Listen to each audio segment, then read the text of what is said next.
It's a great privilege to be called to make my maiden speech in this most important of debates, and I congratulate many others who've made outstanding maiden speeches today as well. Our communities have been deeply enhanced by immigration, be it Irish Catholics across the constituency or Muslims from Indian Gujarat or Pakistan, principally from Kashmir. And whilst we celebrate our diversity, the thing that surprises me time and time again as I travel around the constituency is that we are far more united and have far more in common than that which divides us. And many businesses in Yorkshire also want the security and stability of Britain's continued membership of the European Union, a cause I look forward to passionately championing in this place and elsewhere.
Jo Cox was a Member of Parliament for the UK Labour Party and a mother of 2 young children.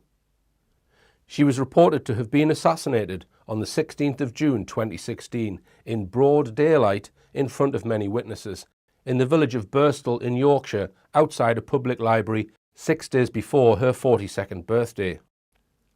I think it's true to say that most people in the UK had never heard of Jo Cox before she was killed. I certainly hadn't. She had only been an MP for just over a year, gaining her seat in the May 2015 general election. Cox was born in the town she represented and from a young age was strong academically, securing a place at Cambridge University to study politics. After university, she worked as a political advisor to Labour MP Joan Whalley, then spent 2 years as an assistant to European Member of Parliament Glenys Kinnock. A quote from Jo Cox's husband's book reads, "In 1998, Jo went to work for Britain in Europe, a new organisation set up to prepare for a possible referendum on the single currency. So as early as 98, when she was just 24 years old, she was involved in politics connecting Britain and Europe." She went on to work in top positions for the charity Oxfam, located in various places such as Brussels and New York up to 2009. After this, she worked as an advisor to Sarah Brown, wife of the then Prime Minister. I think we need to consider here that because she studied at Cambridge and was advising the Prime Minister's wife at the age of 35 and held a high position in Oxfam, it is possible she was a security service asset.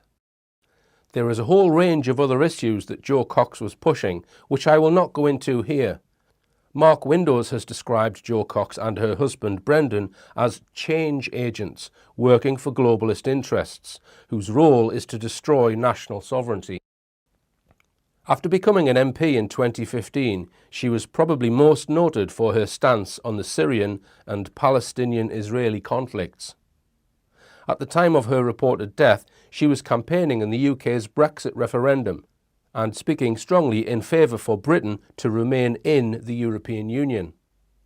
But just 1 week before the 2016 referendum, an assailant who had been waiting for her to arrive outside the local library ran towards her car and just after she got out is alleged to have shot her 3 times and in between the shots stabbed her very efficiently 15 times while she was lying on the ground. The perpetrator was witnessed being confronted by an elderly man who tried to defend Cox but was quickly deterred by the attacker. The perpetrator calmly left the scene, captured on CCTV. Walking briskly, he made a successful escape down a side street. Out of the 20 or more witnesses, nobody recognised him.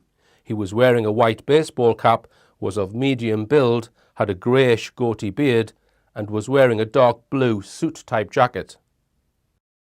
35 minutes later, 1 mile away from where the murder occurred, police arrested a man wearing a black baseball cap and a grey t-shirt. The man was local gardener Tommy Mayer, who was 52 years old. He is now serving a life sentence as a Category A prisoner, currently in Franklin Jail in County Durham in the north of England. Much has been written about Mayer in the UK's mainstream media, in particular about his political views and affiliations, and his mental health issues. These articles across the board contain woeful inaccuracies about his beliefs and his character. I have spoken to several people who knew him well, some of whom are close personal friends. None of them report Tommy ever expressing far-right or extremist political beliefs. He was a modest, quiet, shy man who loved animals, especially cats. I have actually met Tommy's cat Felix, who he affectionately named due to its likeness to the famous black and white cat featured in cat food commercials. Felix is now living with one of Tommy's close friends. I spoke to one woman who knew him as a child, and she commented that when she first met him, somebody remarked, "He's a very quiet boy." She was then told by an adult, "Yes, but he's a lovely boy," meaning he was kind and considerate and by all accounts intelligent. At the time of the murder, like many middle-aged men in such a community, Tommy did not have permanent employment, but would make small amounts of cash doing gardening work for people around the estate where he lived. Tommy lived alone, had never married, and in previous years did a lot of voluntary work in the community. Even though I've seen it on the television, even though I've spoken to several people, I cannot believe it's happened. That he did it, of all people. Very mild-mannered man, very quiet man. He volunteers. He moved here when he was 8 years old, approximately 8 years old, and lived with his grandparents who lived there. He's lived by himself since his grandparents died, but somebody said to me that somebody had told him he was a loner. Well, that's far from the truth, far from the truth. I mean, a loner, to me, as far as I'm concerned, is somebody that avoids people, won't do eye contact, and more of a recluse. And he wasn't like that? Not in the least, no. He was a quiet man that kept to himself, but he did, when I first moved back, he did about 2 or 3 days in Dewsbury teaching, I think, the Muslims, the Asians, to do as English as a second language. He's worked as a volunteer down in Oakwell Hall, where he learned his gardening, and he loved his gardening. And he was a receptionist at Pathfinders, which is in Murfield, community care officers. So I know, I mean, he went out and about, and he wanted to help people. So he wasn't a loner? No, by no means. He didn't initiate conversations with strangers, and he possibly didn't initiate conversations with people he knew little, but we had many a conversation, and he's helped me tremendously since I moved back. We never spoke about politics, we never spoke about what was happening in the world.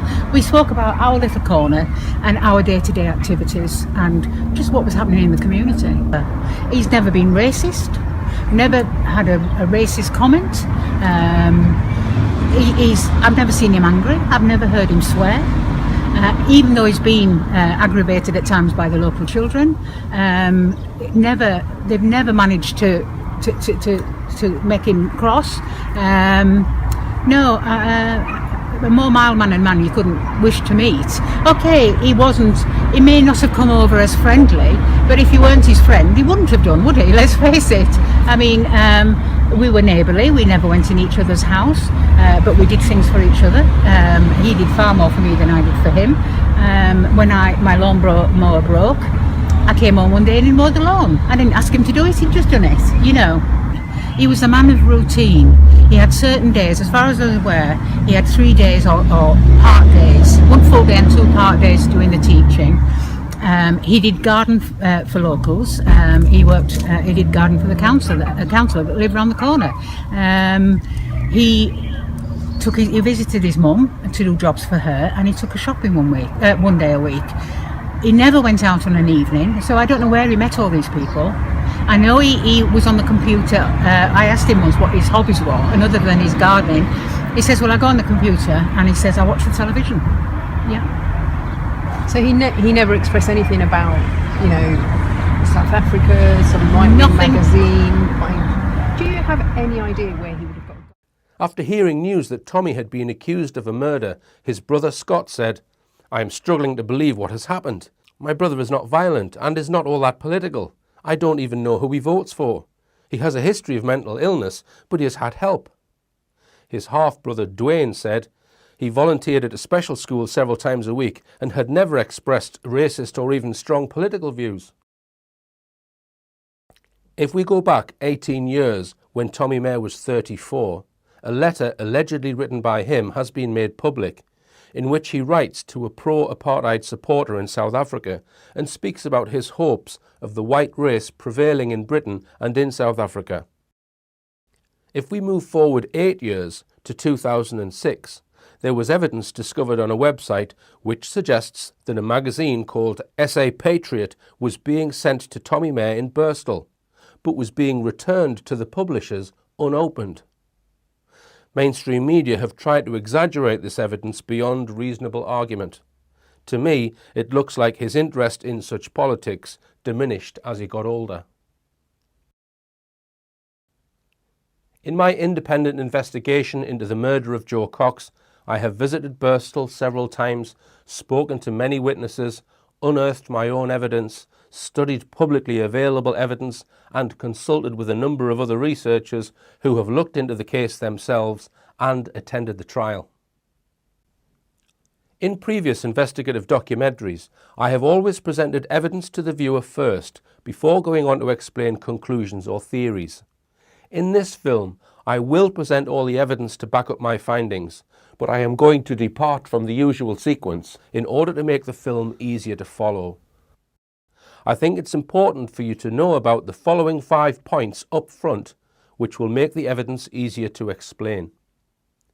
Having spent months investigating, I am convinced the official story is a lie, and that Thomas Mair played no part in the murder of Jo Cox. As I said, all the evidence to demonstrate why I hold this belief will be presented a little later in the film. I can hear some people rejecting this statement out of hand, purely because you cannot see a reason why an organised group or a faction of the state would contrive such a complicated plot to remove a seemingly harmless person like Jo Cox. I will discuss the possible motive at the very end of the film. I am convinced that a certain group did have their own plausible motive for making Jo Cox disappear. But for now, we will stick to what happened in Birstall on the 16th of June 2016. The apparent murder of Jo Cox was a fairly well organised plot, planned and executed by the senior detectives who were supposedly or supposed to be running the investigation into her murder. These detectives were probably under instruction from a higher authority, but that, as I said, we will come to later. The plot involved using a military hitman dressed to look like Thomas Mair to be seen to execute Jo Cox in broad daylight outside the library in Birstall town centre. The plot also involved contriving a situation where it was made to look as though Thomas Mair had killed Jo Cox. The 5 points I want to present are as follows. What was meant to happen? In other words, what was the original plan for the operation? What went wrong with the operation? What actually happened during the operation? How did the operation change? And finally, what was reported by the media? Once I've highlighted these 5 points, I will then present evidence, witness accounts and interviews to explain them fully. So please bear with me as I set out these 5 points, then afterwards evidence will follow which supports them. Where there are gaps in the evidence, a small amount of what follows is based on my own intuition. If new evidence comes to light which clarifies any of these points after the film has aired, I am happy to modify the film at a future date. Point 1. What was meant to happen? The operation would have been planned days or even weeks in advance. A person in the community would be selected based on certain criteria to be used as a patsy for Jo Cox's apparent murder. A patsy is someone who takes the blame or is framed for a crime but actually plays no part in it. The criteria would include being a fairly isolated individual without a strong social network of people to back them up. A local male who always wears a baseball cap when going about his business would be desirable, because it means his face would be obscured from CCTV cameras, making him an easy person to impersonate. A non-car driver who usually chooses to walk would also be desirable. The plan would be to determine in advance a known time and location where Jo Cox, the target, would be. An obvious choice for this would be when she arrives at her advice surgery, which is at a known place and it's on a specific day and at a specific time. Once the time and place for the murder was selected and a patsy chosen, a suitable hitman would be selected from a military regiment who is of similar age and stature to the chosen patsy. Here's a map of Birstall. I've marked the relevant locations in purple. Tommy May's house was about a mile walk from Birstall Library, where the attack occurred at 12:52 p.m. This is the house and garden on John Nelson Close, where the perpetrator headed immediately after the murder. And this is Rysdale Avenue, where a suspect was arrested. On the day of the operation, the plan would be to manoeuvre the patsy, Thomas May, to a location not far from the chosen murder scene, which was easily accessible but isolated and not overlooked. This would need to be done sometime before the assassination event, in this case 45 minutes before. Thomas May was a local gardener, and I suspect the plan was for one of the senior detectives or an intermediary to ask Tommy, via his mobile phone, to do gardening work at a specific secluded property at the end of a cul-de-sac on John Nelson Close, which is 3 minutes' walk from the planned murder scene. This is the garden where the official story claims the perpetrator went to immediately after the murder, leaving various belongings in the overgrown back garden. One of the detectives stated in a BBC documentary that this garden was overgrown. In other words, it needed work. I have also learned from one of the residents of John Nelson Close this property was often left empty. I think this is an important fact, suggesting the property may have been empty on the 16th of June. It certainly appeared empty when I knocked on the door. I got no reply. The plan would have been for Tommy May to arrive at the property of the overgrown garden on John Nelson Close at 12 noon, 45 minutes before the planned murder. On his way there, he would have been under observation by an operative who would be hiding in the grounds of the local chapel. May would have been picked out coming down Huddersfield Road, turning left onto Brookroyd Lane and then into John Nelson Close. It was reported in the Daily Mirror that a schoolgirl saw a man with binoculars lying down between two gravestones in the grounds near the chapel, which I will cover later. This would be a perfect vantage point for such an operative.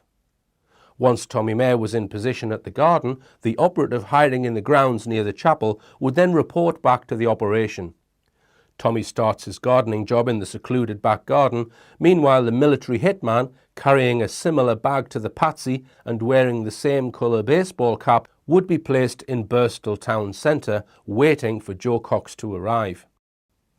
Once she arrives, the hitman would be seen executing the target, then immediately walk calmly towards the property on John Nelson Close, where Tommy May is in position. Witnesses described what they saw as being cold and carried out with precision. When the perpetrator reaches John Nelson Close, he would enter the secluded garden, kill Tommy May with the same firearm, place the firearm next to Tommy May's dead body, thus fabricating a suicide. At this point, an entourage of armed response and other vehicles would arrive at the property, sealing off the house and garden from the public and allowing the military hitman to disappear into the safety of an unmarked police car. Items would be planted next to Tommy Mare's body, such as clothing or weapons used in the attack. It would then appear that Tommy Mare was the perpetrator and had committed suicide rather than face the consequences of his actions. Killing the patsy would have been an important requirement of this operation because it means there would be no trial. Only an inquest would be needed, which would not address the awkward question of whether Tommy Mare was guilty. It would just be assumed by everyone that he was. So this is what I suspect was meant to happen. Let's now look at what went wrong with this operation. Point 2. What went wrong? I believe there are two things that went wrong with the plan I have just outlined. As many of you will know, Tommy Mare was not killed and is currently serving life in Franklin Prison. The first thing that went wrong is that due to previous observations on Mare by the operation, they believed he would be wearing his usual white baseball cap to go to the gardening job. For this reason, the hitman was fitted with a similar looking white cap as we saw on most of the CCTV. However, that day when Tommy left his home at about 11:40 a.m, he chose to wear his black cap before heading to the garden on John Nelson Close. So the man seen fleeing the murder scene is wearing a white baseball cap, but the man seen being arrested, Tommy Mare, was wearing a black one. Whoops, that was the first thing that went wrong with the operation. The perpetrator looked different to the man that was arrested. The second thing I suspect that went wrong is that for some reason they could not execute Tommy Mare in the secluded garden at John Nelson Close. The most likely explanation for this is that Tommy Mare was not at the garden in John Nelson Close, where they expected him to be at around 12:57 p.m. Point 3. What actually happened? Once they realised they could not execute their patsy at the preferred location in John Nelson Close, they picked up the military hitman in an unmarked black police car. They then had to find a way to manoeuvre the patsy to another suitable location, another cul-de-sac where he could either be killed or arrested. I suspect they had lost observation on him just after the murder and did not know his exact location, so attempted to contact him by mobile phone. If this is what happened, I have reason to believe, due to the timing of the events, it took about 15 minutes for him to answer, or he was about 15 minutes away from John Nelson Close. Once he answered the phone, he was asked by one of the senior officers who had arranged the original gardening job to go to another location for some made-up reason. This location was another cul-de-sac at a different part of Birstall, Rysdale Avenue. Tommy Mare, having no idea that a murder had taken place 20 minutes earlier on Market Street, agrees to this and heads towards Rysdale Avenue as instructed. On his way there, he is seen on Leeds Road by two unarmed officers in a police car, who then follow him into Rysdale Avenue cul-de-sac. They then rugby tackle him to the ground and arrest him at 1:29 p.m. Shortly after the arrest, an entourage of armed police vehicles and unmarked vehicles arrive all at once in a convoy, including the unmarked car carrying the military hitman. The military hitman, who was seen to kill Jo Cox 40 minutes earlier, gets out of the unmarked police car and goes over to Tommy Mare just to check that the two unarmed officers who might not have been part of the operation have arrested the correct man, the patsy called Tommy Mare. After all, the hitman would know who he is supposed to be impersonating. Point 4. How did the operation change? I've already suggested one change, which was to manoeuvre the patsy to another cul-de-sac where he could be apprehended. But when Tommy Mare got to this second cul-de-sac at Rysdale Avenue, residents were watching him and started filming the events after the first police car arrived. So the operation was unable to shoot Tommy Mare because they wouldn't have been able to claim it was suicide. Instead of killing the patsy, they arrested him and took him into custody. Once they did this, they had a problem on their hands. If they allowed him proper legal representation and a trial, he would be able to present an alibi and show evidence where he was during the time of the murder. Remember, those running this operation have orchestrated the apparent murder of Jo Cox. They are not acting as normal police officers, therefore they would not want to allow Mair any proper legal representation. They were faced with two options. The first would be to murder Tommy Mair in custody. The second would be to stage a phony police interview and trial using an actor in the place of Tommy Mair. Killing Tommy Mair in custody would put the spotlight on the investigation and present numerous more problems. To stage a trial, they would need to use an actor. You might think this is impossible, but as I will show, this is what the evidence suggests happened, which I will come on to. They would need a corrupt judge, a corrupt defence lawyer, and an actor to play the part of Tommy Mair. If the operation was being run by the state, these things would not be difficult to arrange. What about Tommy Mair's family? Surely they would realise it was not Tommy Mair on trial. Well, none of Tommy Mair's family attended the trial because they were told by authorities they were not allowed to go. This is an astonishing fact gleaned when researcher Mark Connellan's partner spoke to Tommy Mair's brother, Dwayne St. Louis. So in August 2018, me and my partner decided to travel up to Birstall to speak to Tommy Mair's mother, because hadn't really heard anything from Tommy Mair since he'd been convicted. So, you know, there's no way of getting any information or know if it was him who was involved. So we travelled up there to try and ask his mother if she'd visited him in prison and, you know, anything had been discussed. Unfortunately, she didn't want to talk. So at the time when we was coming away, her son showed up, Dwayne. My partner thought, I need to try and get a question in, and she asked him if he'd attended the court case, and he come straight back and says, no, we weren't allowed. It is my belief that the real Tommy Mair was not present at his own trial and has not had any proper legal representation. After they ran their fraudulent trial with an actor playing the part of Tommy Mair, the real Tommy Mair was sent to prison for life for a crime he played no part in. Point 5. What was reported in the media? The media, as always, chose to report whatever the police told them. That Tommy Mair, a cat lover with no history of violence and no knowledge or history of using weapons, had targeted Cox, fled the scene, then somehow ended up being arrested on Rysdale Avenue about a mile away. The media did what they were told and reported the police version of events without asking any questions. How did the media explain that the alleged killer on Market Street was wearing different clothes to the man arrested a mile away on Rysdale Avenue?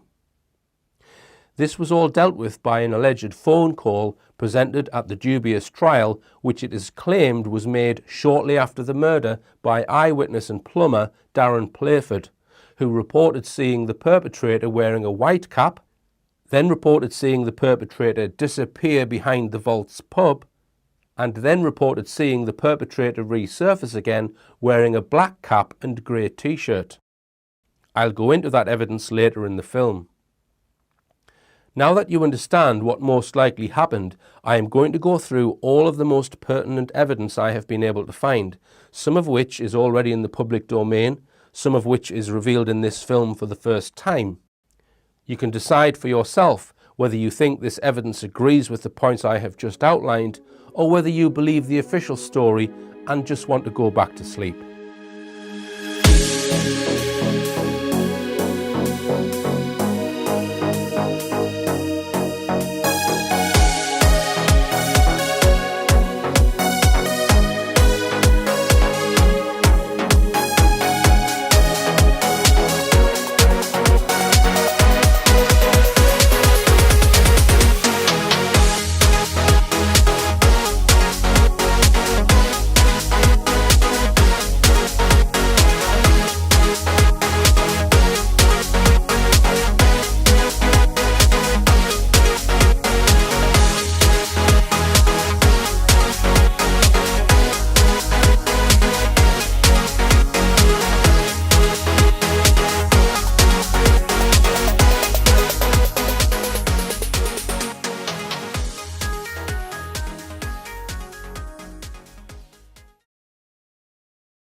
Let's now go through the evidence, starting with Tommy Mare's movements on the 15th and 16th of June 2016.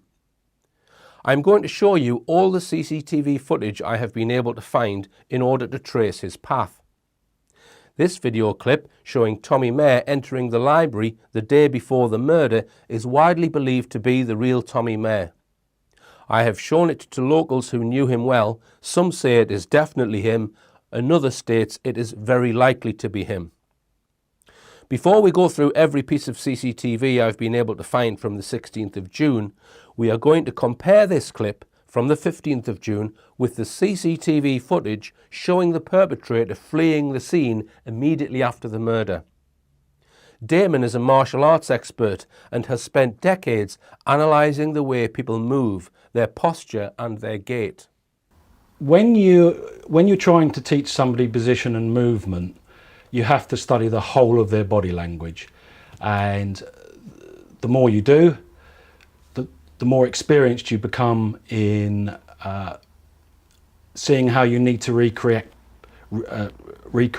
people's postures, people's movements, people's turns, ups, downs, backwards, forwards, sideways. And over the years, you get to notice people's feet movements and hand movements. Sometimes they've got a drop shoulder. Sometimes they've got a slightly obscure neck. Sometimes their feet are inverted. Sometimes their feet are splayed out like so. They've got different walking patterns. And you learn this over the years. You learn different styles of the way that people move and walk. If we go to the footage of Tommy walking into the library, it's actually very clear footage, which is good. And you can see Tommy's walking pattern. Tommy brings his foot, or the front part of his foot, up at almost a 45-degree angle. So it's quite a high front stride. Due to the pattern of walking, the back part of the heels on his boots would probably be worn down because he throws the front foot up like that. So the heel hits the ground. That's quite a distinct walk. And also when Tommy is walking out of the library, you see his walking pattern from behind. And as he crosses the road, you can quite clearly see in every stride the front of the foot comes up to this level. There's no splaying of the feet outwards, or there's no inversion of the feet inwards.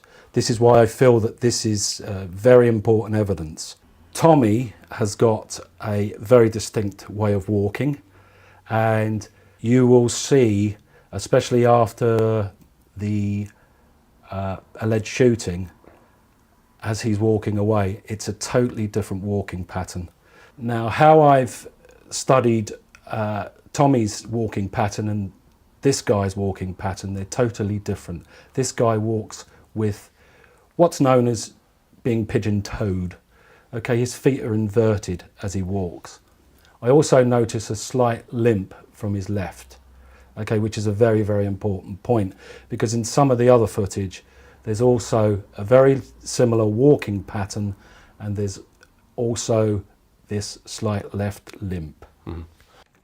From Damon's observations, it is very likely that the man seen fleeing the murder scene on Market Street is not Tommy Mare. Let's go through Tommy Mare's alleged movements that day, and I will highlight where the footage was taken using this map. None of the CCTV images show a clear view of the face, but it is possible using other factors, such as the walking style, to determine whether the person in each clip is likely to be Tommy Mare or somebody else. The official narrative says he left his house at 9:40 a.m. that morning and headed towards Dark Lane. A person is caught on CCTV cameras from this property on the corner of Lowood Lane. We see the figure crossing the road, but there's no reason why the person would have been on the other side of the road if they'd walked from Tommy Mare's house. I see a slight inversion in the walk. I can't see it perfectly clear because it's at a side angle. Okay, so I've stilled it there, and you can clearly see that the guy walks with an inverted stride. Right. Okay, because both of his feet are turned in there. So I believe that this chap isn't Tommy. Based on Damon's observations, I would say it is unlikely that this is Tommy Mair. Further on Dark Lane, a figure is captured by a CCTV system from Master Cars. It doesn't look like the stride of Tommy Myers. Okay, I can see a very slight limp, I would say. Even though it's shot at such a distance, that one. Yeah, Tommy walks in a totally different pattern. So if Tommy was walking down that street, okay, you would be able to see it straight away. But I can't verify that because as you've just stated, it is at a distance. Again, I cannot be sure this is Tommy Mair. This one goes down as uncertain. Next, we can see a figure on Gelderd Road. The shot being so far away, we can't be certain who it is. As we see, the figure then appears to walk along Gelderd Road, away from Birstall Town Centre. Tommy was a well-organised person. If he was intending to go this way to the retail park as claimed, he would surely have taken this path. The figure we see seems indecisive in his route. The police claim that he walked all the way to W.H. Smith's on a busy retail park. Here is the next CCTV clip allegedly showing him walking along Gelderd Road. It is interesting that we see water on this camera, but on that day, the 16th, there was no rain in the morning. Again, we cannot positively identify Mair in either of these sequences. Next, we see footage from the retail park showing a tiny speck in the distance, which could be anyone. The police also released still images from W.H. Smith's cameras purporting to be of Tommy Mair inside the shop. I have shown these stills to two people who knew him very well, and they both state this is definitely not Tommy Mair. The shape of the face is different. We note also the shirt is different to the plain grey t-shirt worn in the arrest video. The police claim that the man in these images, 3 hours before the attack, is wearing two baseball caps, a light-coloured one on top of a black-coloured one. I suggest they have said this in order to prop up their fairy story about how, after the man in the white cap killed Jo Cox, he removed the white cap, which he was wearing on top of a black baseball cap, which conveniently explains why the man they arrested wore a different cap to the alleged killer seen on CCTV. These images do not show Tommy Mair. The police allege Mair then returns to his house along the same route. A figure is captured again by two cameras on the property at the end of Lowood Lane. It looks like the same person that walked past earlier in the other direction, and Damon draws the same conclusion that this is unlikely to be Tommy Mair. The official story then claims he went back to his house for a period where he got changed and set off back in the same direction as before at the official time of 11:30 a.m. Here is the person walking back again wearing a different jacket. This is probably the same person as in the previous two clips, and again Damon concludes this is probably not Tommy Mair. I managed to track down two witnesses who are close neighbours of Tommy and saw the real Tommy Mair leaving his house that morning at around 11:40 a.m, not 11:30 a.m. as stated in the official story. I also managed to speak to just now Emma Cook and Kathleen Cook. Now they were the ones who live on Lowood Lane, just a few doors down from Thomas Mair, and they saw Thomas Mair leaving his house that morning. So from them I've established the approximate time. Obviously it's a few years ago, but they seem to think it was before 12 o'clock, but after 11:30, because the daughter was picking her daughter up from nursery. At that time it would have been before 12 o'clock. And I asked both of them independently, because they don't live in the same house, I asked them what was the colour of the cap, and neither of them can remember what colour the baseball cap was. They were both racking their brains, but they couldn't. The mother seemed to think he was wearing a non-suit jacket, coat with a hood. I went back and spoke to them again, and they confirmed he definitely was not wearing a suit jacket when he left at around 11:40 a.m. They have never seen him wear a suit jacket before, and if they had seen him in one, they would have remarked on it because it would have been completely out of character. It would have been a talking point. Due to the different walk identified by Damon and the fact that he was not wearing a suit jacket when he left the house, I am confident this is not Tommy Mair on Lowood Lane. I decided to knock on the door of the house which hosts these cameras, just to ask exactly when the police took the footage away. I'm on Lowood Road and I've just spoken to the guy who lives in the end house, who has a CCTV system that the police used and was featured in the BBC documentary. So I asked him, when did the police come to get the CCTV footage? He said it was about a week after the murder. He said that they came with a USB stick, they took the footage, and that was it. I asked him if he still had a copy. He said no, it overwrites it. I asked him if he reviewed the footage at the time. He said no, he didn't, so he doesn't have a copy of it. So what do I make of this evidence? It seems likely to me that the operation has instructed their military hitman to walk past these various cameras so they are consistent with the Market Street video. We now see another image shot at distance on Gelderd Road. I think you can make out the dark blue suit type jacket in this clip, so for the reasons given earlier, this is probably not Tommy Mair. Next, we see the figure further down Gelderd Road walking past Birstall Tyre Centre. We can identify the same suit jacket and slight limp, so again, it's probably not Tommy Mair. As I stated earlier, I do think the real Tommy Mair walked down Gelderd Road towards Birstall that day, but probably shortly before the man we see in these images. And I suspect Tommy turned left at these traffic lights onto Brookroyd Lane, heading toward John Nelson Close. As I said earlier, he was probably being observed from this chapel on his way down. This Daily Mirror article states, Jo Cox shooting, schoolgirl saw man with binoculars hiding in graveyard as police hunted for suspect. He was lying down on the floor between two graves.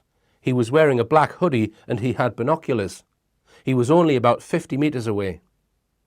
The article is claiming this man was seen shortly after the shooting, but we don't know how long he had been there. So that's the corner of Huddersfield Road and Brookroyd Lane. And this is the chapel.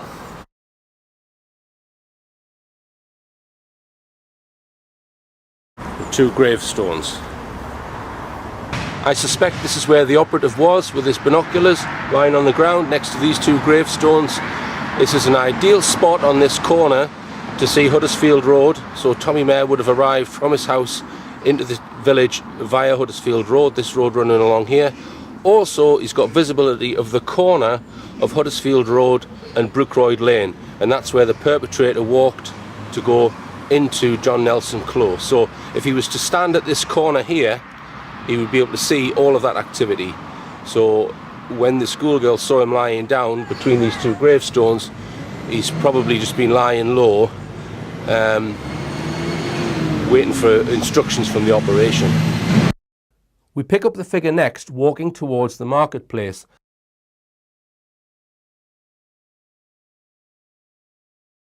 Then walking through the market and crossing the road towards Market Street.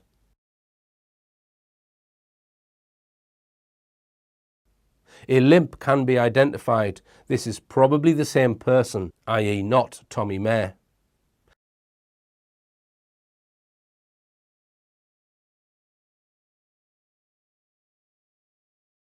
There are a number of clips in Birstall town centre where he appears to be going between the marketplace and the top of Market Street, repeatedly crossing Chapel Lane.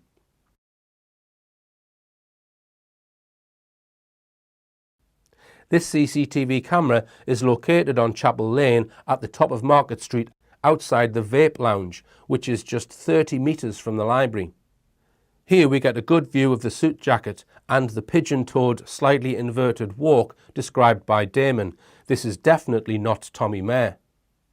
Mark Conlon, who has done detailed analysis on the CCTV evidence, has been able to marry up some of the Chapel Lane shots with the Vape Lounge shots. He determined that the clock on the Vape Lounge CCTV system is about 10 minutes slow. The person walks onto the pavement and is hanging around on a wide pavement. You can clearly see, as he walks onto the pavement, he's got much smaller feet. And once again, it's a different walking pattern. If you break it down, slow it down, and go into still frames, you will see that this guy has got a slight inversion with his feet as he walks, okay, pigeon-toed. And the left foot, I've noticed, this is the clearest we have, the left foot slightly swings. It's a very strange walk. So he's not only pigeon-toed, it's got a slight swing to it. If you keep going through the footage, you'll see this swing. You'll see this, it's almost like he throws it as he's walking forward. Okay. I also did notice, having spent a lot of time around military people, one particular part of the footage when he's hanging around, he does a very strange movement. He actually, as he turns round, he throws his left leg behind his right leg and looks around. Now, I've been with enough, when you're on march, okay, when you are turning around, they always teach you to throw your left leg behind your right leg and swing your body around when you're going. It just looked very similar. Right. That's all. It just looked like a very similar manoeuvre. Now, can you compare that footage, Damon, with the Market Street footage immediately after the murder? Is it the same person? Okay. Okay. What I think I can tell you is this guy's wearing different shoes as well. Okay, he's not wearing heavy-duty boots. I would say, actually, it looks like this guy's wearing no more than a loafer-type shoe. Maybe a black pair of trainers, something like that, but it's certainly not heavy-duty boots that you see Tommy wearing. And I think this is a distinction that needs to be made. This clip is taken by a bus CCTV camera passing the same man in the suit jacket. Again, I do not believe it is Tommy Mair. I suspect it is the same man as in all the other clips, the military hitman. It's worth mentioning here that as far as I am aware, only one person, Stephen Lees, claims to have seen Tommy Mair in Birstall town centre that day. I tried to track Stephen Lees down, but I could not find him living in Birstall. I called at a flat in Birstall, registered to Stephen Lees. A woman answered and said she'd never heard of him and she'd been living in that flat for 10 years. Lees claims he tried to speak to the person he thought was Tommy Mair, but said the person did not speak back to him. I do not believe Stephen Lees saw Tommy Mair. Mark Conlon thinks this clip taken from the bus may have been tampered with to hide the real perpetrator's face. In this clip we see Jo Cox's car arriving on Market Street. Notice this figure here, just standing by the road. Is this an observer who is part of the operation?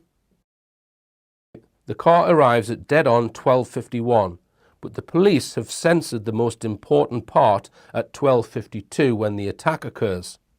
This is the point where Jo Cox's car parks and where the attack happens. Allowing a minute to reach the parking space, park up and get out of the car, the attack, stated at the trial, started at 12:52 and 3 seconds. I have discovered in my research that the clocks on these council-ran CCTV cameras are synchronised, and in this clip we see the alleged perpetrator crossing the road towards Market Street at 12:51 and 42 seconds. Some people have suggested there is not enough time for him to get to Jo Cox by 12:52. We see the perpetrator disappear from shot at 12:51 and 53 seconds. We need to bear in mind the perpetrator is only about 30 metres away from Jo Cox's car when he disappears from this shot and is alleged to have ran down Market Street when he saw her. I make the timing spot on. It gives him 10 seconds to get to her over a distance of 30 metres once he has left this shot. That seems about right to me. If the attack started at 12:52 and 3 seconds and lasted for about 90 seconds, the timing is also correct for the perpetrator leaving the scene here at 12:53 and 50 seconds. We've looked at this clip already. I am certain this is not Tommy Mair. This is Jo Cox's car. The attack has just ended. We can see commotion going on around the car.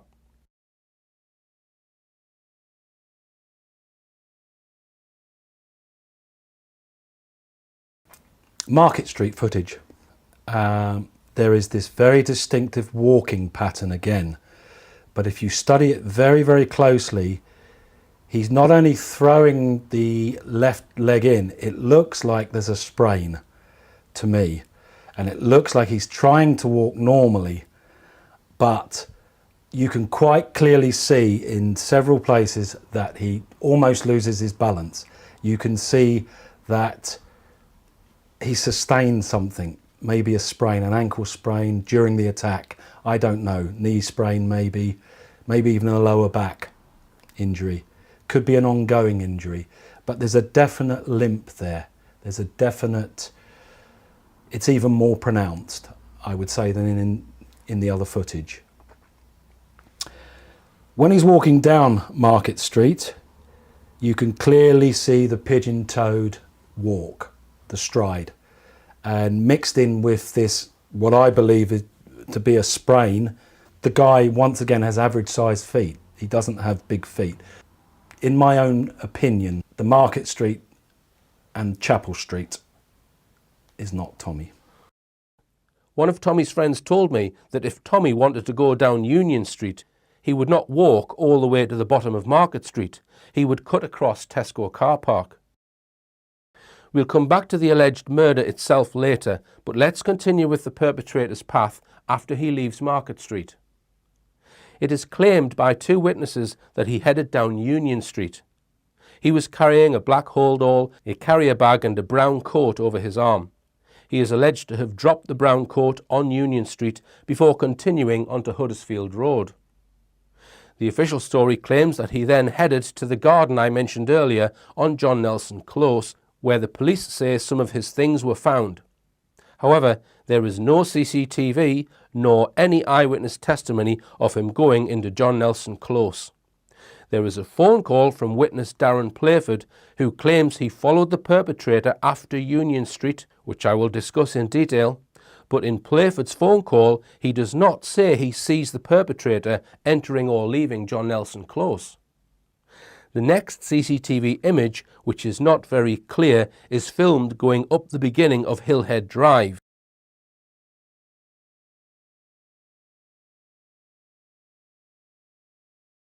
Then this one on the corner of Hillhead Drive and Hill Crescent. Note the black cap and the lack of any blood on his person from the stabbings. And I slowed the footage down many times, and I believe this one is Tommy, purely because the size of the foot. He has got very large feet, which I believe in some of the other footage the person's just got normal sized feet. These are gardening boots, I can tell you that. Gardening boots, hiking boots, something like that. I would imagine it was King Gardner, wasn't he? Yeah. I think we're talking those sort of cat type. They've normally got a heel 1.5 inches high, and they're quite robustly built. So I'm assuming it's that type of boot that he's wearing. So as you see him walking down the path, I've still shotted nearly every single step, and there's no inversion in Tommy's walk whatsoever. This video, I conclude, is the real Tommy Mair. The next clip is filmed just around the corner on Hill Crescent. No sign of a limp there. This one is probably Tommy. Moving on to the arrest location, the next video we have is shortly after the arrest, filmed by a resident using a mobile phone just after the suspect has been rugby tackled to the ground by police officers. The footage was shown on TV in the early evening the same day, and one media report claimed that Tommy Mair's mother recognised him from this footage. Close friends of Tommy have told me they think this is probably him. He appears to be wearing the same clothes and shoes as in the previous clip on Hillhead Drive. They are quite heavy-looking shoes, possibly steel toe-capped, ideal for gardening. One of the arresting officers at the trial testified that they were steel toe-capped. unlike the sneaker-type shoe worn by the perpetrator we saw earlier in this clip. We believe that Tommy Mayer was the guy walking along Hillhead Drive, and then he's arrested not far from that. And you also believe Correct. the man being arrested is the real Tommy Mayer. Is that right? Do you want to? The man arrested is definitely Tommy Mayer. Right. I've broken the footage down again. We see the same pattern as Tommy's big boots, Tommy's big feet. I conclude this is the real Tommy Mayer in the arrest video. We'll come back to the arrest later.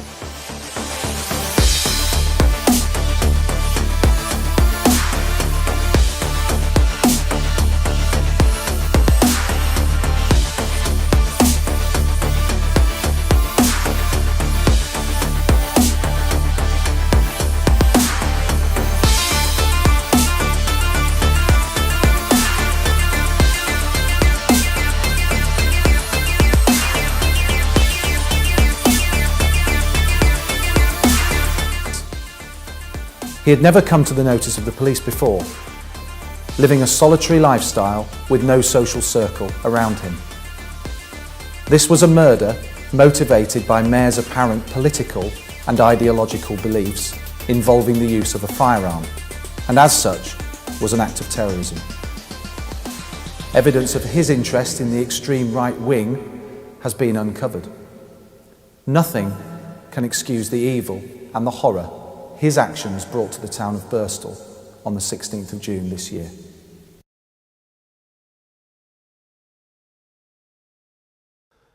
Now let's look at the alleged murder itself.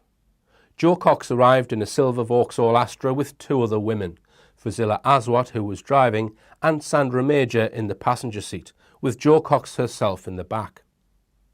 Both of the other women worked for Jo Cox and were accompanying her on her way to the library to attend a public surgery she held every fortnight.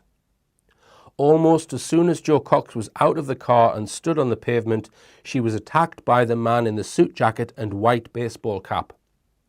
No CCTV of the alleged murder has been released, so I will read out eyewitness testimonies instead. The red circle in this aerial view shows where the attack took place, in between two parked cars. Cox had just got out of her car and was on the pavement adjacent to the gap between the two parked cars. As I read each of the witness statements, I will show on the aerial view approximately where each of the witnesses were situated.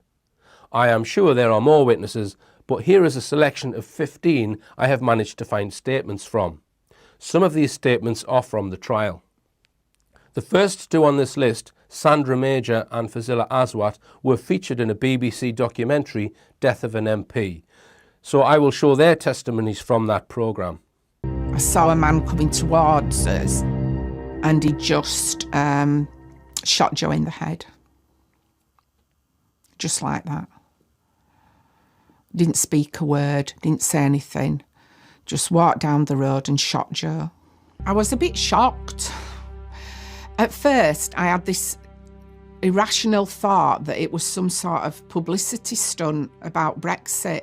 Just for a moment, I thought it couldn't be real. It was surreal. The gun seemed like it wasn't a real gun. It sounded like a starting pistol or something. And then Jo fell back on the floor and I saw that there was blood. And then while she was on the floor, I started stabbing her. We were just shouting at him and screaming, and there wasn't really right what else we could do. She shouted out to me and Fazila, and she said, get away you two. Don't let him hurt you, let him hurt me. He was just so calm and not even concerned. It did seem like a long time till the ambulance came. Jo jumped out and Sandra got out, and Jo sort of walked behind my car towards the pavement, towards where Sandra was. I was trying to swing at him with my handbag. Unfortunately, I didn't sort of catch him, and at that point he pulled the knife out again and sort of went towards me, and I sort of moved back towards the car. Then I could see in the corner of my eye that he was coming back.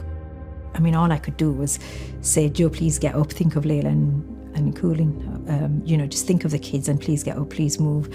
And she was saying, Vasila, I can't move, I'm hurt. As he'd done that, he stood up and very calmly just said, that's for Britain first, Britain will always be first, Britain first, and walked off. Mark Dolan, manager of the vape lounge, told police he had seen somebody lingering outside his shop, acting in a strange way. He said, I can definitely say that the man who discharged the gun was the man I had seen outside my shop. David Honeybell was inside the library when the attack happened. I had a loud bang. Just looked at each other, what?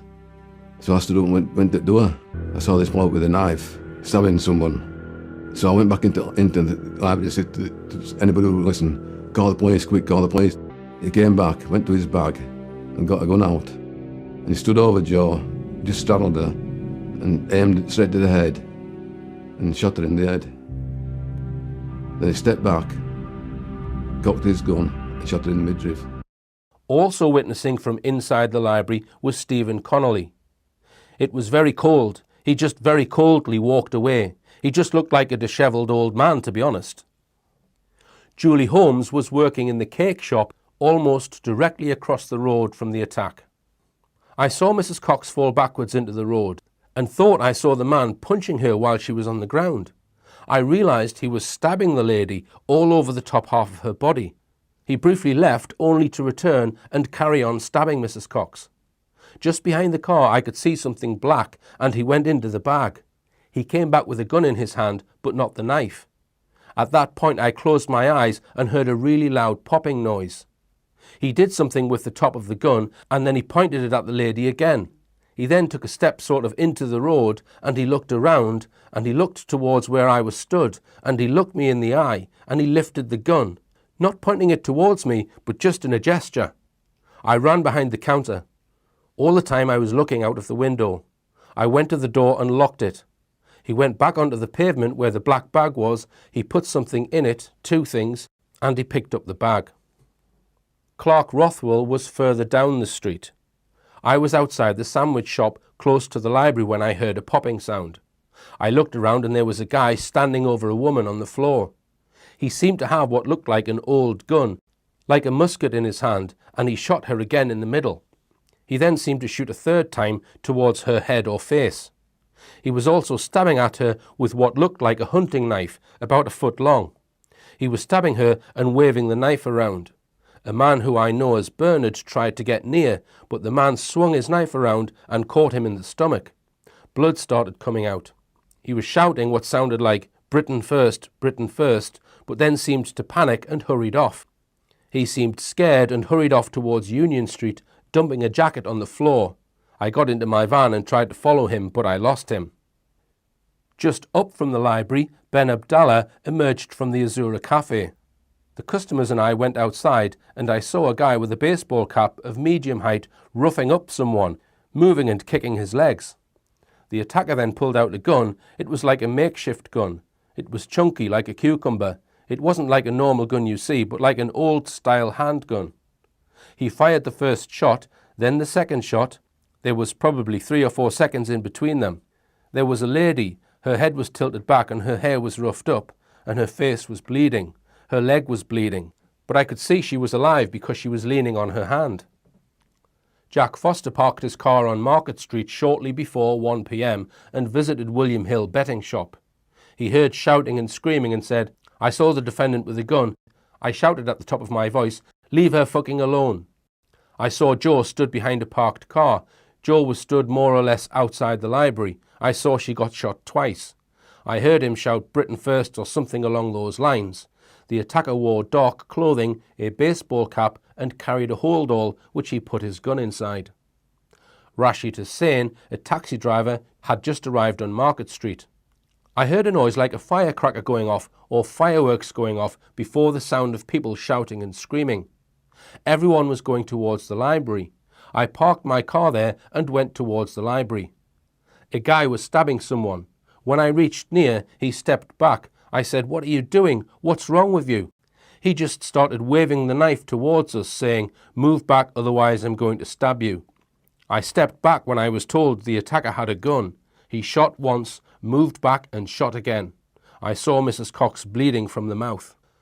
Staff from the accountants across the road included Michelle Davey, who shouted, "What the hell?" after hearing a bang and a scream. There was a lady on the floor in between two parked cars and a gentleman stood kicking. I said, "He's kicking the shit out of her." The stabbing seemed very slow and very precise. It was as if he knew where he wanted to stab his victim. Adam Howard, also from the accountants, said, "The knife attack was quite calculated, quite slowish. I shouted, 'Get the fuck off.'" Louise Kesking, another accounts worker, said, "The man in the attack was the same one I noticed lingering outside the vape lounge sometime before the killing." Tracy Bywood, who worked at the residential home, said, "I saw him wind his hand in her hair and drag her off the pavement. It was horrible what I saw. She went down on the floor like a sack of potatoes. It was awful to see a lady get such animosity. He was so peaceful and calm, as if he hadn't done anything wrong." Another care worker, Shelley Morris, was on a cigarette break outside Priestley Care Home and heard a big pop and a very loud piercing scream. She looked over the wall to Market Street, where she could see a man with a knife. It were long. I just saw it in a swinging motion. He went over with a short-barreled gun, took aim and shot towards the floor. From these witness accounts, it seems the gunman put the holdall on the ground before removing individual weapons to use in the attack. He probably did have two hands free to reload the bolt-action gun between shots. I suspect his actions were rehearsed beforehand. There are some who suspect Jo Cox was not killed and the murder was hoaxed. Anyone who thinks deaths can't be hoaxed, please watch this compelling film about the 2013 Boston bombing. I am open-minded on this. It is possible, if the victim and one or two of the witnesses participated in a hoax, that all the other genuine witnesses were fooled. If you don't think this is possible, you must watch the Boston unbombing video. I can assure you it will change your mind. After you've watched it, you will realize just how realistic hoaxes can be made to look using moulage, blood pumps and other techniques. There are some very odd facts about Jo Cox's murder which, crazy as it might sound, seem to suggest a hoaxed death. The elderly man called Bernard Kenny, who tried to intervene during the attack, is said to have suffered a punctured liver, but was released from hospital days later. There are no interviews of him giving his account that I'm aware of, and he did not appear at the trial, which means his court testimony was hearsay. Whether she was killed or not, there is a man who is in Franklin prison for her murder. I discovered another witness on an internet forum who had not been asked to give evidence at the trial and had not given any media statements. I went to see this witness, who lives just a few streets from Market Street. She did not want to be named, but gave me a very detailed account of what she saw. She was stood here when she heard the first gunshot. I thought, "Oh my God, what's that?" After hearing the first shots, she then moved to the top of Market Street outside the vape lounge when she heard a third gunshot, although she was not looking at the attack when she heard the third shot. Definitely by here I'd heard all three shots. Everyone was running up towards me, so all I focused on were the people running up to me, and they were sort of looking backwards. And I was also concentrating across here because there was a woman that seemed to be in distress, which I now know to be Sandra. And that's what I was more worried about, was like, oh, that lady needs help. When the people ran past me, I don't know how long I stood there, but not very long, taking in the scene down here. Then it seemed to have died down a little, so I crossed the road here and thought I'll help that lady. I walked into the library and up the ramp, and then I stopped at the ramp. There was a lady leaning outside of the library door on the phone, and Sandra was just sort of walking up and down here by the car, wringing her hands. I was trying to make up my mind. Does she need help? Is she in distress? I think I walked up the ramp out of safety. Then I saw an Asian man on the telephone between the two parked cars, and I could hear him saying, "No, she's not breathing." I was standing there watching for a while, and then I moved up and saw the body then, and that's when I panicked, and I thought, oh my God, she's dead. So I definitely saw a dead body there, and I was staring at the body for a while. I didn't know who she was at that time. I then asked this witness, in one of your earlier emails to me, you said you saw the victim's legs, but you did not actually see the whole body. Yes, I saw the whole body, but the legs were at my side towards the path, and the head was towards the road, and she was sort of twisted, and she had a coat on which sort of flared out.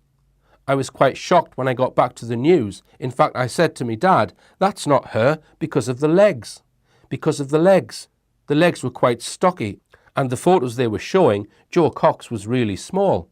But when you sent me the photos of the legs of Jo Cox, I thought they are quite short and stocky. Just to explain this, when this witness explained that she did not think the legs were those of Jo Cox, I sent her this photograph, after which she confirmed yes, this could have been the legs that she witnessed. I asked, did you see the head at all? There was so much blood. Did you see the hair? Maybe because it was covered in blood, it looked a lot darker than it did on the television, but probably a really dark blonde, long down to about here. I didn't see her face, she was facing the maroon car. This witness also saw Fazila Aswat standing next to Jo Cox and remarked on how composed she was. I found the composure of Fazila Aswat quite amazing. This witness attended to Sandra Major and sat on a wall next to her and asked her what happened. Major explained that the victim was her boss and a man had come and shot and stabbed her. Here's another quote from this witness. When the police arrived and pushed me and Sandra roughly behind the barrier, Sandra tried to say who she was, but they ignored her and she was pushed aside like the rest of us. However, Fazila and the other Asian man who was on the phone disappeared. I don't know if the police took them to one side or took them away. I never saw where they went. Something else worthy of note about Fazila Aswat's actions comes from Brendan Cox's book. He describes that when Fazila used her mobile phone to summon help, she did not ring 999, but instead rang a police chief inspector she had been given the number of a few weeks earlier. It's odd that she didn't call 999, considering she had a dying woman in front of her. She also seemed very keen to get Jo Cox to the library within a particular time frame. She was supposed to hit back into the office for 12 o'clock. But I knew Jo would never come at that time. She was always late. And obviously we had the surgery booked for 1 o'clock. So we ideally wanted to get to Bristol for about 9:45. She came into the office at 12, I think about 35. I said, we don't have time for you to get a sandwich, but I've got a pasta bake for you in the fridge. Heat it up in the microwave and you can have it on the way. I must stress here, not one witness to the murder knew Tommy Mair, nor named Tommy Mair as being a suspect at the scene of the attack. And in court, the witnesses were not asked if the man in the dock was the man they saw carrying out the murder. Another witness who featured in media reports was Sam Watson, who said he thought the perpetrator wore a black baseball cap and headed north out of Market Street towards Howden Clough. Watson also said in one interview, while repeatedly touching his nose, that he did not hear a shot and that he did not think anyone else had heard a shot. This is at odds with all the other witness accounts, who all heard shots. If he did not hear shots, then he cannot have been anywhere near where the attack took place. The witness whom I interviewed at length was stood outside the vape lounge when the third shot was fired. She said she saw people coming up Market Street to get away from what was happening. She stated categorically that nobody wearing a baseball cap came up out of the north end of Market Street. She believed the perpetrator must have headed south. I don't think we can accept Watson's account as reliable. It is suspicious, in my opinion, that his account contains two pieces of information pertaining to the patsy. Firstly, the black cap, and secondly, the direction he points to is the arrest location on Ryesdale Avenue. He was well mic'd up for this interview. Was someone feeding him his lines? If he saw the perpetrator, why didn't he give evidence in court? Another thing to clear up is that the majority of witnesses of the murder reported the perpetrator wearing a white cap, but some, including Fazila Aswat, said he was wearing a dark cap. How could witnesses get something as simple as this so wrong? I can offer a few suggestions why this might have happened.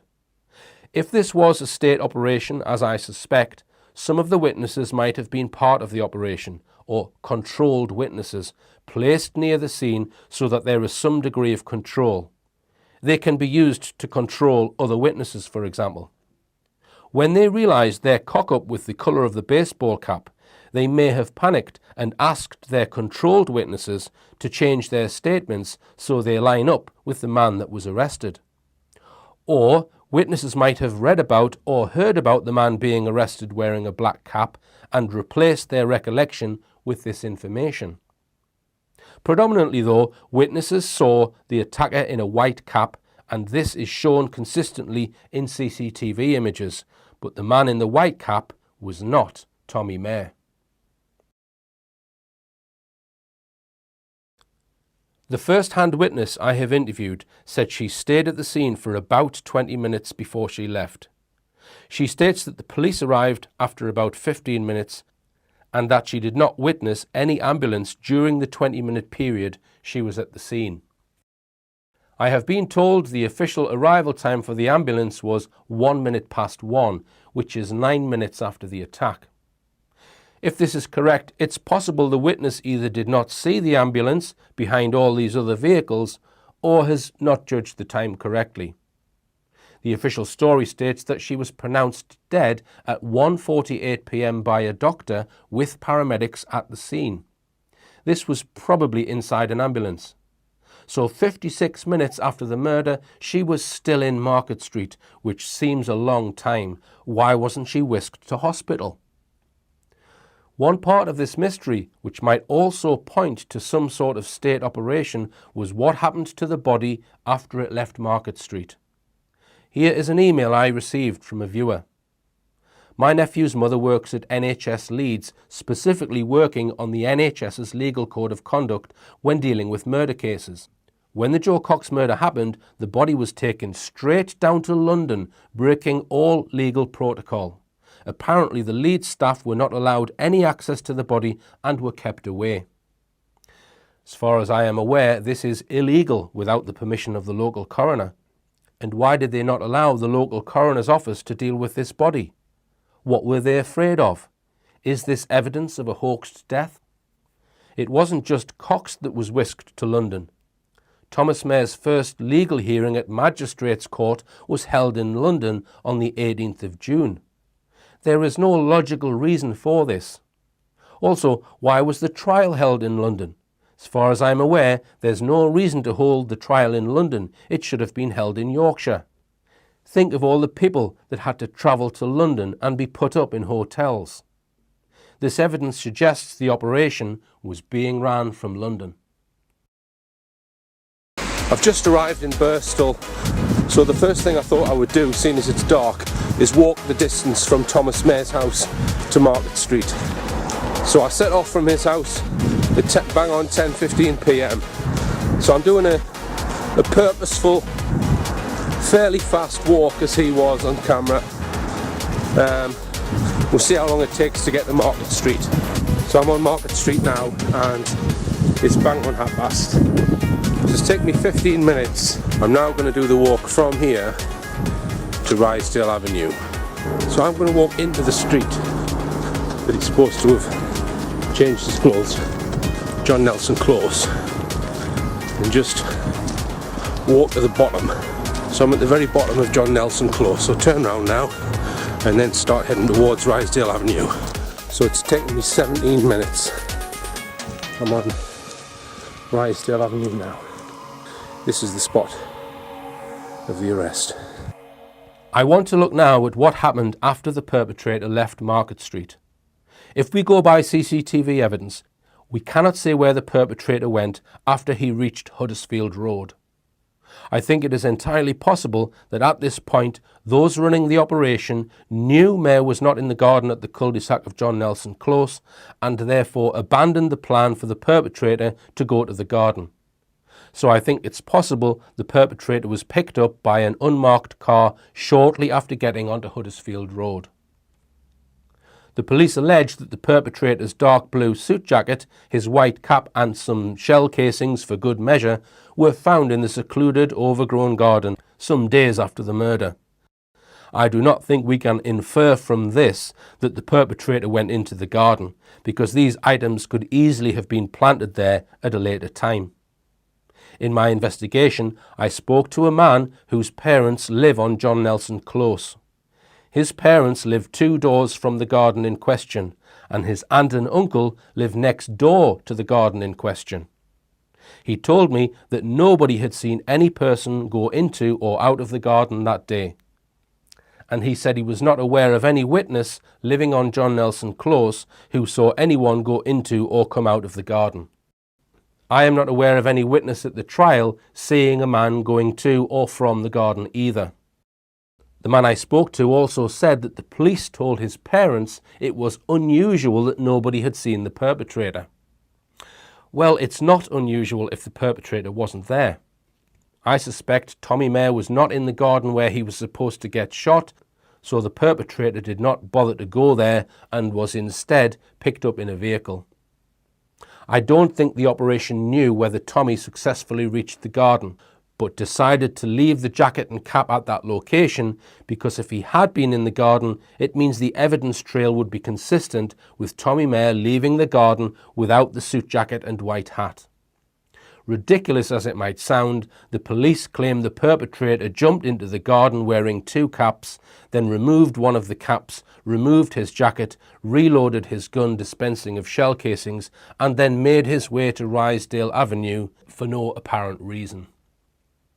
There is a witness, Darren Playford, who claims in his phone call to the police that he saw the perpetrator disappear behind the Vaults pub. Later in the phone call, he states, "I can see him again. He has got a black baseball cap. He has got a grey t-shirt on. He is walking up Brownhill Road. A black baseball cap, he has changed it from a black one to a white one." In the transcripts I have found, Playford does not say he saw the man go into John Nelson Close. He does not say he saw him remove the white baseball cap or the jacket.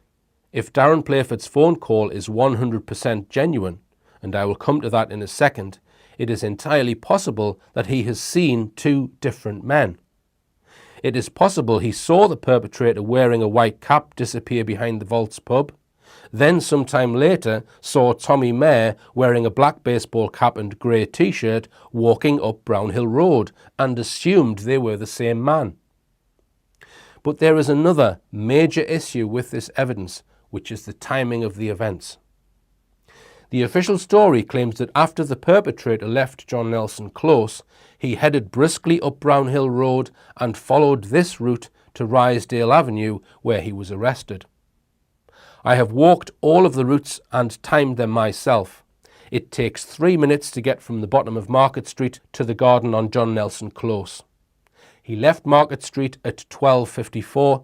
That means he would have arrived at John Nelson Close Garden at 12:57. We can see from this helicopter camera at 1:31 and 40 seconds the suspect had already been arrested. I estimate the arrest took place 2 minutes before this at 1:29 p.m. Let's follow the route backwards from Rysdale Avenue and work out what time the suspect would have set off along Brownhill Road. It takes 14 minutes to walk from the top of John Nelson Close to Rysdale Avenue, so that means he would have left John Nelson at 1:15 p.m. As I just mentioned, he is alleged to have arrived at the garden in John Nelson Close at 12:57 p.m. This suggests the perpetrator spent 18 minutes hiding in the garden on John Nelson Close or somewhere in that area. This means that when Darren Playford saw him disappear behind the Vaults pub, it was about 18 minutes later when he saw him again going up Brownhill Road. If the police were told that the perpetrator was at the Vaults pub at 12:57 by Darren Playford, they surely would have been there within a few minutes. Darren Playford states in the call he went down Union Street to get away from the attacker and was followed down Union Street by the attacker. He then claims he saw him go up Huddersfield Road and disappear behind the Vaults pub, then reappear wearing a different cap going up Brownhill Road. But how is it possible for the perpetrator to have been gone for 18 minutes? Was Playford hanging on the phone for 18 minutes? This news article supports the idea that the Playford phone call took 20 minutes. Other news articles claim the phone call was only 14 minutes. My estimate would be, if the perpetrator spent 1 minute in the garden, the phone call would have only lasted 5 minutes. The phone call, as far as I am aware, has never been released in its entirety. Only segments have appeared in news media. Here are the sections of it I have pieced together, totalling just over 3 minutes. Hello, is that police, did you say? Hello? Hello, yeah, it's shooting everybody. Who's shooting everybody? The gunman. A gunman shooting everybody? Yeah. Okay, whereabouts? Outside the library in Bristol. In Bristol? Yes.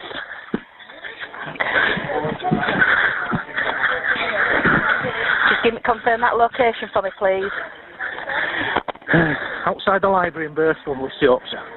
Exactly. Thank you. Okay. How many people are injured?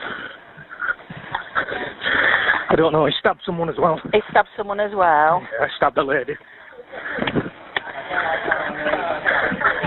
Okay, are you safe now? He's following me at the moment. Sorry? He's following me at the moment. I'm just trying to get away from him.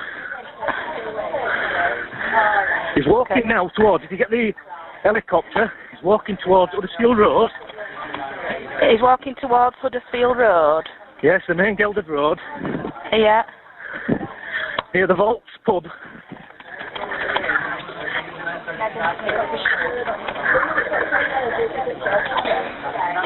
He's walking towards the Vaults pub?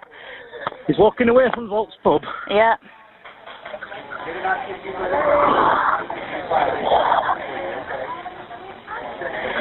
Now, he's got a black bag in his hand. He's got a black bag in his hand. He's got a white cap on. And he's walking towards the Vaults pub now, on the left-hand side of the road, going up the hill. Black bag, white cap. A carrier bag, yeah. Okay. You might need the firearms. Okay, love. He's an elderly bloke. He's an elderly bloke? Yeah, he's got a white baseball cap on. Yeah. He's crossed the road now. Yeah. Towards the Vaults pub. Okay. Just make sure that you ensure your own safety. Okay. If it's not safe, you need to leave or hide or barricade any doors. Okay. If you hurry up, you'll get him. Okay. There's hell on this chaos. He stabs people and shot people. Right, I can see him again. You can see him again. He's taken his top off. He's got a black baseball cap. It's a black baseball. He's got the black carrier bag in his right hand. He's got a grey shirt on. Yeah. And a black trousers. A black trousers. Yes. Now he's walking up Brownhill Road now. And has got a black cap on. A black baseball cap has changed it from a white one to a black one. And he's walking up where, love? Brownhill Road. If they get a police car at Brownhill Road, which is off Brookroyd Lane, you get a police car at the top of there and one at the bottom, you'll catch him. In Nick Collestrom's trial report, he states at the trial it was mentioned that the perpetrator went through some woods. I am not sure of the source of this statement, but if the perpetrator had continued along Brookroyd Lane, 6 minutes on, he would arrive at woods at Wilton Park. Was the real Tommy Mair somewhere over there? Was he at his mother's house in Batley, which he would get to by walking along Brookroyd Lane and is just over 10 minutes walk in that direction? When I discovered this anomaly in the evidence, I realised that Darren Playford was probably the most important witness in establishing what happened between Market Street and Rysdale Avenue. In fact, seemingly, he was the only witness, which itself is unbelievable. So I decided to contact him. Right, I've just knocked on the door of Darren Playford. It's a Sunday morning, it's 11:15. His van was outside the house. There's a car in front of the house with the letters, clearly a personal number plate. Quite an expensive car. I knocked on the door. Young lad answered, maybe teenage lad. I said, is this Darren Playford's house? He said, yes. I said, can I speak to him? He said, oh, he's not in. I said, well, when will he be back? He said, he doesn't know, he's at work. He's at work, but his work van is outside and his car is outside. So I suspect that may have been an avoidance. When I got back from my trip, a few days later I decided to telephone Darren Playford and ask him if he would talk to me about his telephone call. I told him I was researching the Jo Cox case and asked him if he had time to answer a few questions about what he saw. He said he didn't want to go through it all again and said he'd rather I get the information off the police. I discussed the conversation I had with Playford with statement analyst Peter Hyatt, and he suggested this witness might speak to me if I contacted him a second time. A few weeks later, I wrote to Darren Playford and asked in writing if he would reconsider answering some questions. Here is what I wrote. Dear Darren, you may recall I telephoned you a few weeks ago asking if you would talk to me about what you saw on the day of the Jo Cox murder. I have asked the police if they can release your telephone call, but this has not been possible. I am trying to resolve one or two discrepancies in the accounts of events. You saw the perpetrator leaving Market Street where you say he went down Union Street, up Huddersfield Road, onto Brookroyd Lane and then into John Nelson Close, where he is alleged to have discarded clothing, then back onto Brookroyd Lane and up onto Brownhill Road. I have walked from Market Street to Brownhill Road following the same path and it took me 3 minutes. I have attached an article from the Huddersfield Examiner which states that your 999 call lasted 20 minutes. Can you recall how long you were on the phone? Can you recall how long the perpetrator spent in John Nelson Close? I suspect the article might have got this wrong and that the call may have been much shorter. I have included a sheet for you to write answers to these questions and a stamped addressed envelope. I would be very grateful if you could return it. If you are prepared to take part in a short interview piece to camera, just a few minutes, I would be happy to pay you a fee for your time and trouble.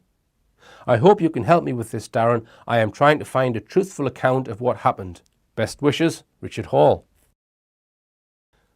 The day after Darren Playford received my letter, I was visited by South Wales Police, who told me that Darren Playford had made a complaint against me for harassment.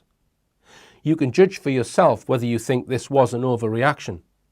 I was asked by police to sign a document to acknowledge that I had been informed about this complaint against me, and I was strongly advised not to try and contact him again. In order to get South Wales Police to issue me with this document, somebody, probably quite high up in West Yorkshire Police, must have contacted South Wales Police. People who are familiar with how harassment cases are dealt with have told me this is extremely unusual. The most likely action that would probably be taken would be first to determine if there was any threat made. If not, the person would perhaps be advised to just ignore the letter and contact the police again if there's any further contact. In my opinion, it is an overreaction and suggests I may have hit a nerve by asking these simple questions. As I said earlier, even if Darren Playford's call was genuine, and I am not saying it wasn't, it does not provide proof that the man being arrested on Ryesdale Avenue was the man who left Market Street, nor that the man wearing the white cap was the man wearing the black cap.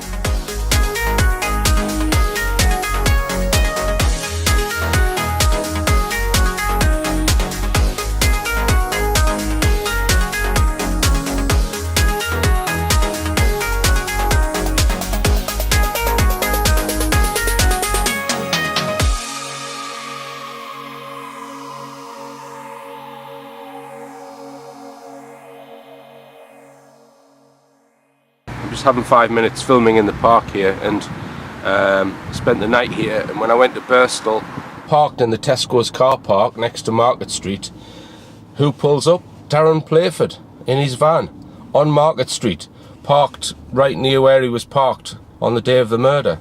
I couldn't believe it, so I just kept my head down, I didn't look, and I walked with my camera to the chapel, filmed there, came back, and he's still there sitting on Market Street. So I didn't hang around. I didn't think it would be wise to hang around. I didn't want to be accused of following him if he's put a complaint in against me for harassment. But is that a coincidence that he just so happens to be there at 9 AM on Market Street? the one time I'm there filming.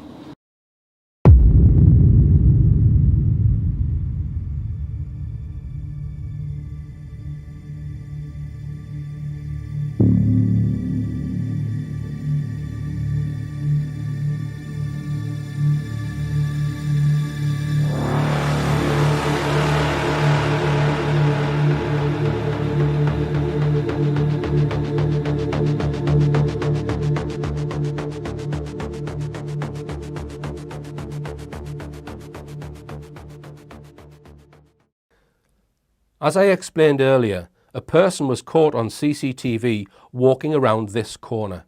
This is very likely Tommy Mair, who has not just committed murder, nor has he been anywhere near Market Street.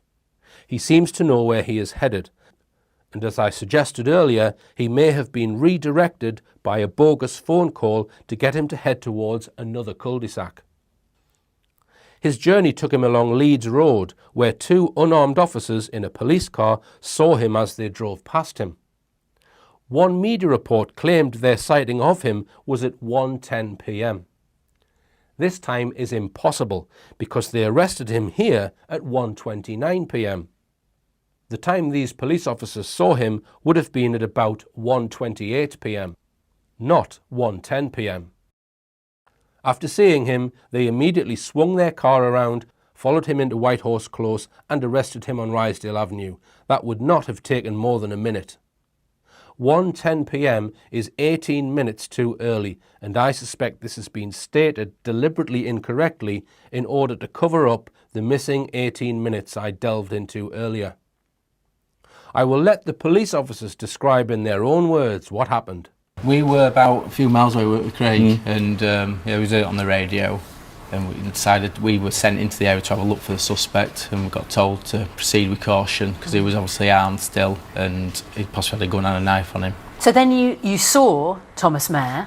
Yes. Didn't you? You didn't know at the time though? We didn't know, we thought it was him. Is the man who had just murdered Jo Cox? Yeah. What did you know about him at that stage? Absolutely nothing other than he had a firearm potentially on him and a knife on him. So you've turned the car around. Do you park the car? Do you stop the car in the street? Do you jump out? No, we started following him. He started walking down the cul-de-sac, and there were a couple of people in the gardens because it was around about 1 o'clock in the afternoon. The officer states around 1 o'clock. This is incorrect. It was around 1:30. A big error for a professional whose job it is to collect evidence. Was this a slip of the tongue because he knew something else was supposed to happen at a different cul-de-sac at around 1 o'clock that afternoon? I put the window down and I sort of sat on the window ledge and I hung out the window. Craig held my belt. And I remember Craig shouting to me, he's got something in his hand, he's got something in his hand. For the record, he was carrying a black holdall. And I was shouting to him to stop. And he just ignored me at the start, and then he turned around, and then Craig, he was still shouting, and then I just told him to put his bag down, show his hands, and he did. He threw his bag down. He threw his bag down, didn't he then, yeah? And he put his arms out to the side and went, "It's me." One critical thing these officers are deliberately failing to recall is that they had been given the suspect's name as Tommy Mair, a fact which at this point in time, if the official story is true, nobody could have known. When they apprehended the suspect, one of the officers asked the man, "Are you Tommy Mair?" So when the officer states that the suspect said, "It's me," this could have been in reply to the officer's question, "Are you Tommy Mair?" How do I know these officers knew the suspect's name? Because I have interviewed two witnesses who saw the arrest as it happened. I can't remember getting out the car. No. The next memory I've got is we're literally shoulder to shoulder with Craig, and we're running as fast as we could towards him, and then as we've come probably as far as we were to you, he's quickly moved his arms from outside, from his outstretched towards his belt and down, and which is the worry where the firearm is. We thought we were, that's what we thought. That's what he thought. He is not making much commitment in this interview to a firearm being found. What did you do? We rugby tackled him to the ground and got hold of his hands as quick as we could, and then you put some handcuffs on him. The rugby tackle caused the suspect's head to be split open against the ground. The footage filmed by a resident shows Tommy Mair being bandaged up by the two arresting officers. It was filmed from this house, that of local window cleaner Rob, who watched with his partner events unfold from his living room window. His partner noticed the suspect walking into the street before the police arrived. Yes, it was a Thursday lunchtime. Me and my partner Robert was waiting for the football to start. I was sat on the sofa under the window, a good view of what goes on up and down our streets, with it being a cul-de-sac. I just happened to see a man walking down the road, which I'd not seen before, because obviously everybody who comes down here I really know, lived here for 20 years now. And I happened to say to Robert, oh, this man, who's this coming down the street? He looks a bit strange. Or just sat watching football, England and Wales it was. And Lisa said, there's somebody walking down the street. Who's this walking down the street? And I didn't take no notice. Got down probably halfway down the road. A few seconds later, the police arrived. Then when she says, oh, that's police are here and all now. So that's when I stood up and had a look. Just one police car came down at first, quite at a speed, came down. They obviously got out. And I can't really, they just like sort of, when they got out of the car, they said something to him, but I couldn't hear what they said. And he sort of turned, faced them. Didn't try to run off, he just had his hands down by his side, and that's when they sort of like charged him, rugby tackled him, took him to the floor. So then I've gone outside then. So when I've gone, I'm only stood like 10 yards away from him, 15 yards away from him. And that's when I could hear him saying, are you Thomas Mair? Have you just shot and stabbed somebody in Birstall? Okay, and can you describe the injury? On his head? Yeah, he just banged his head. When they took him rugby tackle, he went back. Banged his head. Okay, so you can confirm definitely you heard them say those two things? Yeah. My partner Robert heard the police say, are you Thomas Mair's, or it could have been Tommy Mair, have you just shot and stabbed somebody in Birstall? So what happened then, Rob? I just went upstairs and started filming it then. Right. And that's when our other police come down the street then. The next few seconds there were half a dozen police cars down. Then I've come back downstairs and I was taking more videos. One of the armed police officers, the first car that came down, came over to the window and told Robert to stop filming. Robert said, I'm in my rights, I can do what I want in my own property. And he carried on filming. And photos from outside. Right. And that's when that police man come over with mask on his face, covered up. Right, so this is an armed officer? Armed officer, yeah. He comes up to you? Running over gardens, come running over 3 gardens to me. Right, and he's telling you not to film? Yeah. So just, can you remember exactly what he said? Don't be filming or something. And you just said he had his face covered? Yeah, he had a mask on his eyes showing. Right. He had a hat on and a mask. Right. So did you feel that he deliberately covered his face up so you didn't know his identity, or? I'm not sure about that, but it felt intimidating. It did. Right. He come right up to me with a gun and telling me to stop and that. To stop filming, and he said that more than once, is that right? Yeah, another time when I was taking another photo at it, he come up again to the window, and I think this was the 3rd time, and I got fed up of him. You know what I mean? I said, oh, I'm in my rights to film this. And that's when it sort of went away with tail between his legs, like sort of thing. Right. I said, well, I was in my rights to film. Right. After it all finished, the police came to Lisa's house. Yeah, a couple of days after. And were you there then when they came? Yeah. So tell us what happened there. They come in and they were just asking questions, you know. I can't remember what I said to the police now, really. Right. And did you sign anything then? No. So it wasn't a proper written statement then? No. Right. No. And did they invite you to the station? No. Were you invited to give evidence at the trial? No. So when you went outside and you heard them say, are you Tommy Mair? Have you just shot and stabbed someone in Birstall? What went through your mind there in terms of, did you think, well, How do they know who it is, or did you think, well, they've got I did actually, because I said to Lisa that they already know his name when I went back in. Right. And I told BBC guy come day after wanting an interview. Right. But I didn't get an interview with him, and right. I told him that they knew his name, and he pulled a face saying it was strange, like. So you were out on your front garden at some point, feet away from it, right? Yeah, yeah. Did you see any weapons, Rob? No, none at all. None on the road, none on this person? None. Right. And what about the bag? Did he get a look at the bag at all? Yeah, it was like a brown bag. Could you see inside it at all? No. So, and there was a carrier bag apparently as well? Yeah. Right. But So obviously that were in front, because when they've rugby tackled him, they've took him back 10 yards forward. Right. You know what I mean? Right. So you can confirm that you didn't see any weapons there? No weapons. So ITV approached you to get the footage from your phone. Just tell us what happened there, because you think your son put something on social media.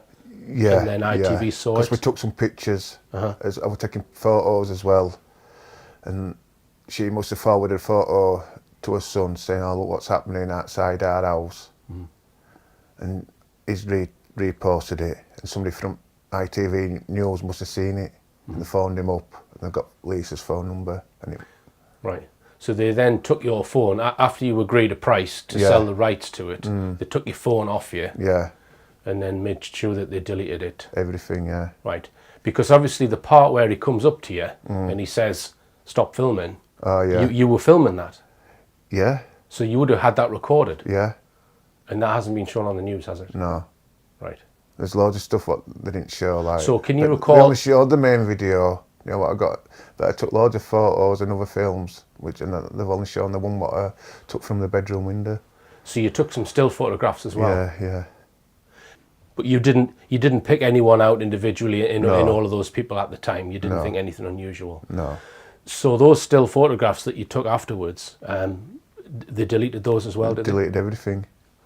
Right. Everything. Right. So presumably ITV will have, well, what do you know what the definition of your phone is? The camera? No. Have you still got that phone?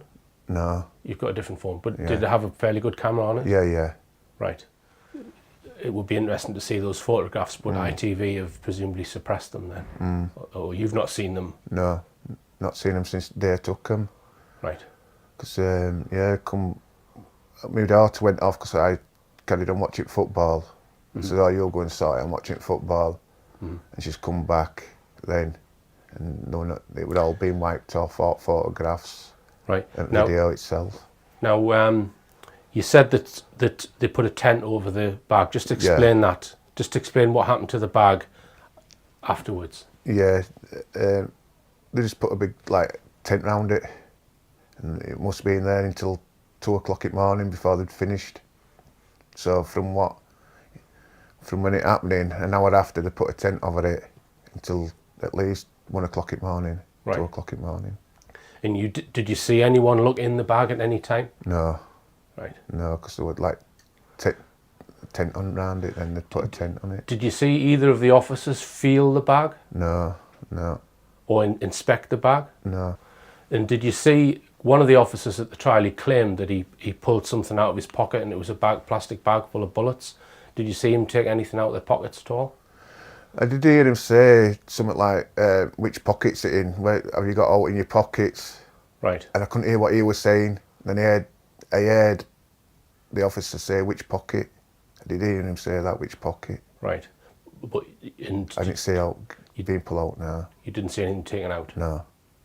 Right, so there was another neighbour, one house up, yeah, who also filmed similar to what you filmed, although I think she was filming a bit earlier, was she? A bit earlier, yeah. And that was screened on the BBC News? Yeah, because she put it on her Facebook. Right, so just tell us what happened to that footage. Police come and took a phone, seized the phone. They seized it? Yeah. Right. So she doesn't have a copy of that either, if they seized the phone? Yeah, presume not, no. Right. Unless she's got a phone back now and it's still on, I don't know. Right. I've never really spoke to her about it. The police did not take written statements from Elizabeth or Rob, and they were not asked to give evidence at the trial. Surely Tommy May's defence team should have been interested in these witnesses. They did not see any knives, bullets, nor a gun. Just a man on his own, minding his own business, carrying a dark-coloured holdall, walking down a street. Nobody on Rysdale Avenue knew Tommy May, nor had even heard of Tommy May.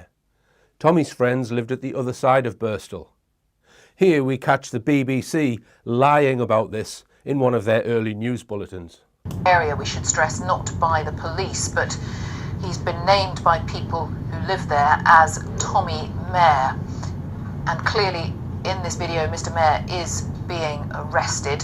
That is as much as we know. This is all coming from local people. This is not coming from the police force.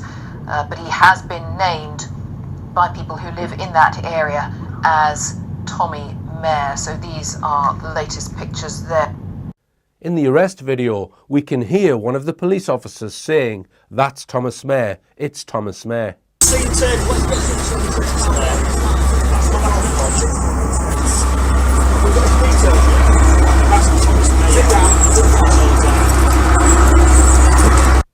Those words suggest to me they knew the name of who they were looking for, and his name was being used to verify they had captured the right person. When I showed this footage at one of my lectures, I was contacted by experienced armed response officer Mark Parr. Mark was quite shocked at the way the armed officers were acting. He spent 13 years working as an authorised firearms officer with the Tactical Firearms Unit based at Openshaw, Greater Manchester. He lists the courses he has passed. Here is what he said. During my time as an AFO, I have dealt with hundreds of firearms incidents in and around Manchester, thus dealing with a vast array of armed situations, some of which involve cross-border and anti-terrorist operations.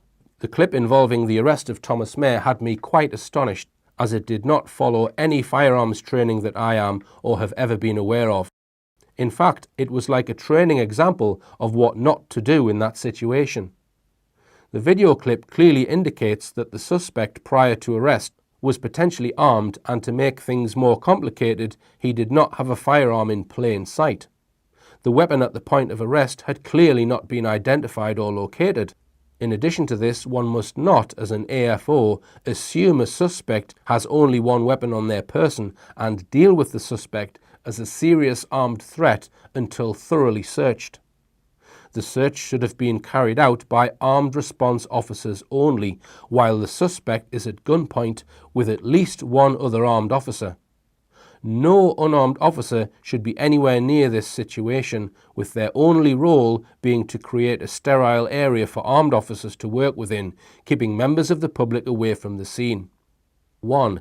This incident would have immediately attracted an authority for armed deployment by the duty officer. 2. Armed deployment must have been authorised, as armed officers arriving clearly have their G36 weapons out. This weapon needs an authority to be carried overtly on display and is usually kept in the vehicle gun safe. 3.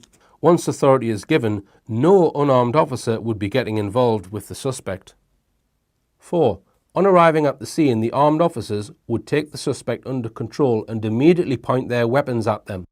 This would be carried out in an L-shaped fashion. Usually one officer with the G36 and one officer with a self-loading pistol. The officer with the pistol would normally be the officer to get hands on the suspect. In this case, the video clip clearly shows no shortage of armed officers, so the suspect would have been kept at gunpoint until further ARV arrived at the scene. This clip shows two unarmed officers running the incident, and when armed officers arrive, they stand back, leaving the unarmed officers to carry out a search for a weapon whilst administering first aid to the offender. This is a ridiculous state of affairs and simply would not happen. The injuries are not life-threatening, and by wiping his face and placing bandages on him, they would be potentially destroying forensic evidence. Simply put, in such situations, all persons present until proved otherwise are potential terrorists, injured or not, and each person would be individually searched for more weapons or further incendiary devices by armed officers only. The scene on the photograph looks like a mock-up scene, and I would suggest that although something clearly occurred on that evening, it does not, in my professional opinion, stack up to scrutiny. Based on what this firearms officer states, it seems the officers in the video are probably not police officers. My guess is they are military, perhaps Special Forces or SAS, dressed up as police officers. But the best is still to come. Watch carefully this unmarked police car. A man has just got out of the left-hand passenger side, which means he was driven to the scene. Look at the way the man walks. Could this be the pigeon-toed man in the white baseball cap who was seen to shoot and stab Jo Cox? He walks over to Tommy Mair and takes a good look at him. Is he making sure the operation has arrested the right man, the patsy, Tommy Mair? After all, the perpetrator would be briefed on who he was impersonating. After I highlighted this individual in a lecture, but before I realised myself that he might be the perpetrator, I received several emails from viewers who thought the plainclothes man emerging from the unmarked police car was the same man fleeing the scene on Market Street. Here are some quotes from those emails. I've just watched the Jo Cox video and the first thing I noticed is that the chap in the white cap walking down Market Street has a decided limp, dodgy left foot or leg. The mystery man chauffeured to the arrest scene also has a distinct limp due to a bad left foot. Are they the same person? Just watched your film of the Jo Cox case and noticed that the person walking away from the scene had a limp, akin to walking with an Achilles tendon injury. The person from the police car appeared to walk with a similar limp, although it is partially hidden. The guy that walked away from the murder scene, I believe he had a distinct walk.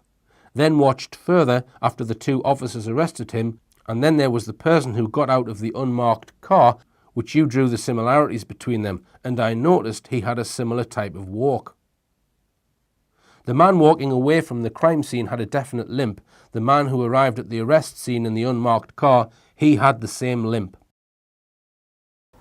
We see this chap getting out of this unmarked car with a to me, a very similar walking pattern to the chap in several of the other scenes. As he gets out of the car, he's got this very distinct pigeon-toed walk, okay, and I can see a limp, a slight limp. And it's even more prominent when he walks back to the car. You can see this throw of the left leg again as he's making his stride and the pigeon toes. There's a lot of similarities there. There's a lot of similarities, I believe, in the walking pattern, the inversion of the feet. For the sake of completeness, I will cover the forensic evidence. Bear in mind that if these events were organised by the senior detectives, forensic evidence could easily be planted by them or by their officers. Forensic evidence is not reliable if your investigation has an agenda or is corrupt. At the trial, arresting officer PC Wright claimed he found a plastic bag containing about 8 or so bullets in the suspect's pocket. Did nobody bother to count them? The other officer PC Nichols testified that he found a gun in the suspect's hold-all, but PC Wright testified that he just felt it was there. Neither officer at the trial testified that the suspect had a knife, even though they searched him. At 14:50, which is an hour and 20 minutes after the arrest, a senior crime scene investigator arrived at the scene and erected a large tent over the bag. The investigator could not be present at the trial, so his testimony was just read out to the court. Not only that, it appears his name was not given to the court either. The statement claimed that the investigator discovered a black baseball cap on the ground, a knife sheath and a dagger, and a long gold-type object which, when unscrewed, contained a knife. The investigator took 118 photographs. Apparently, the gun was partially visible, peeping out of the bag. This is incredible, because if the two arresting officers testified that they found no knives, it seems likely that the unnamed senior crime scene investigator has planted evidence at the scene. The trial should have been dismissed when this glaring contradiction came to light. Note also, there was no witness testimony nor other evidence to suggest that Tommy Mair possessed or acquired any of these weapons before the attack. It was claimed that the gun had various bloodstains on it, which all matched Thomas Mair for DNA analysis. They said a spot of blood was found on the barrel, which matched Jo Cox DNA. As far as I am aware, the perpetrator was not injured or bleeding, so why would his blood be found on the gun? Inside the dark holdall, the police claim a Tesco carrier bag was found, and on it, blood belonging to Mair and Cox. Again, why would the perpetrator's blood be inside the holdall? Also inside the holdall, they claimed, was a brown glove with Cox's blood on it. His mobile phone, which fell out of his pocket, apparently also had bloodstains on the back and side. Remember, he puts the holdall down before the police officers rugby tackle him, splitting his head open, and he doesn't touch the holdall again after that. So why would any of his blood be on the gun or in the bag?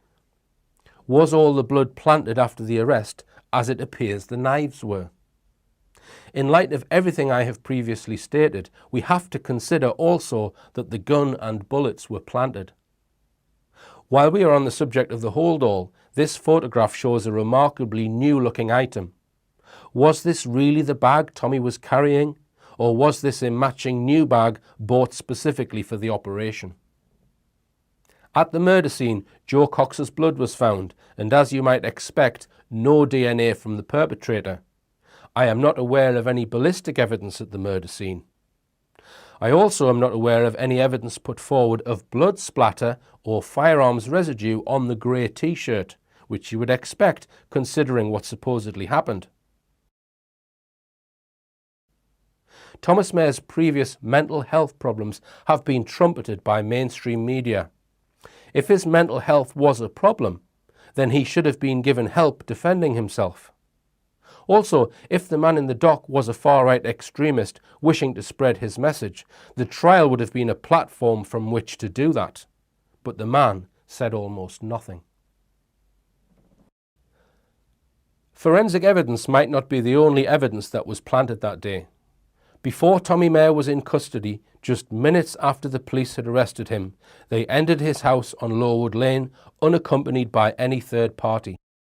The list of props they claimed they found there, which demonstrates he was a far-right extremist, to any critical mind is almost comical. Note that none of this was mentioned in media reports in June 2016. It only became known after the trial in November.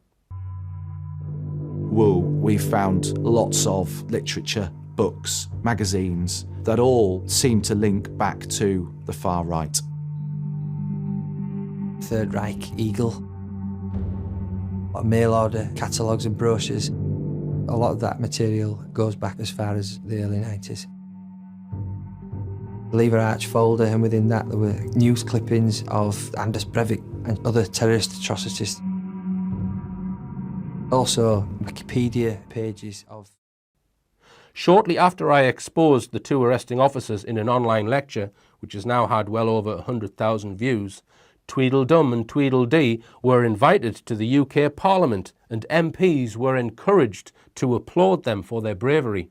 Order, colleagues, today the two extremely brave police officers who apprehended the killer of our late friend and colleague Jo Cox are in the side gallery for Prime Minister's questions. I am referring to PC Jonathan Wright and PC Craig Nichols, both of the West Yorkshire Police.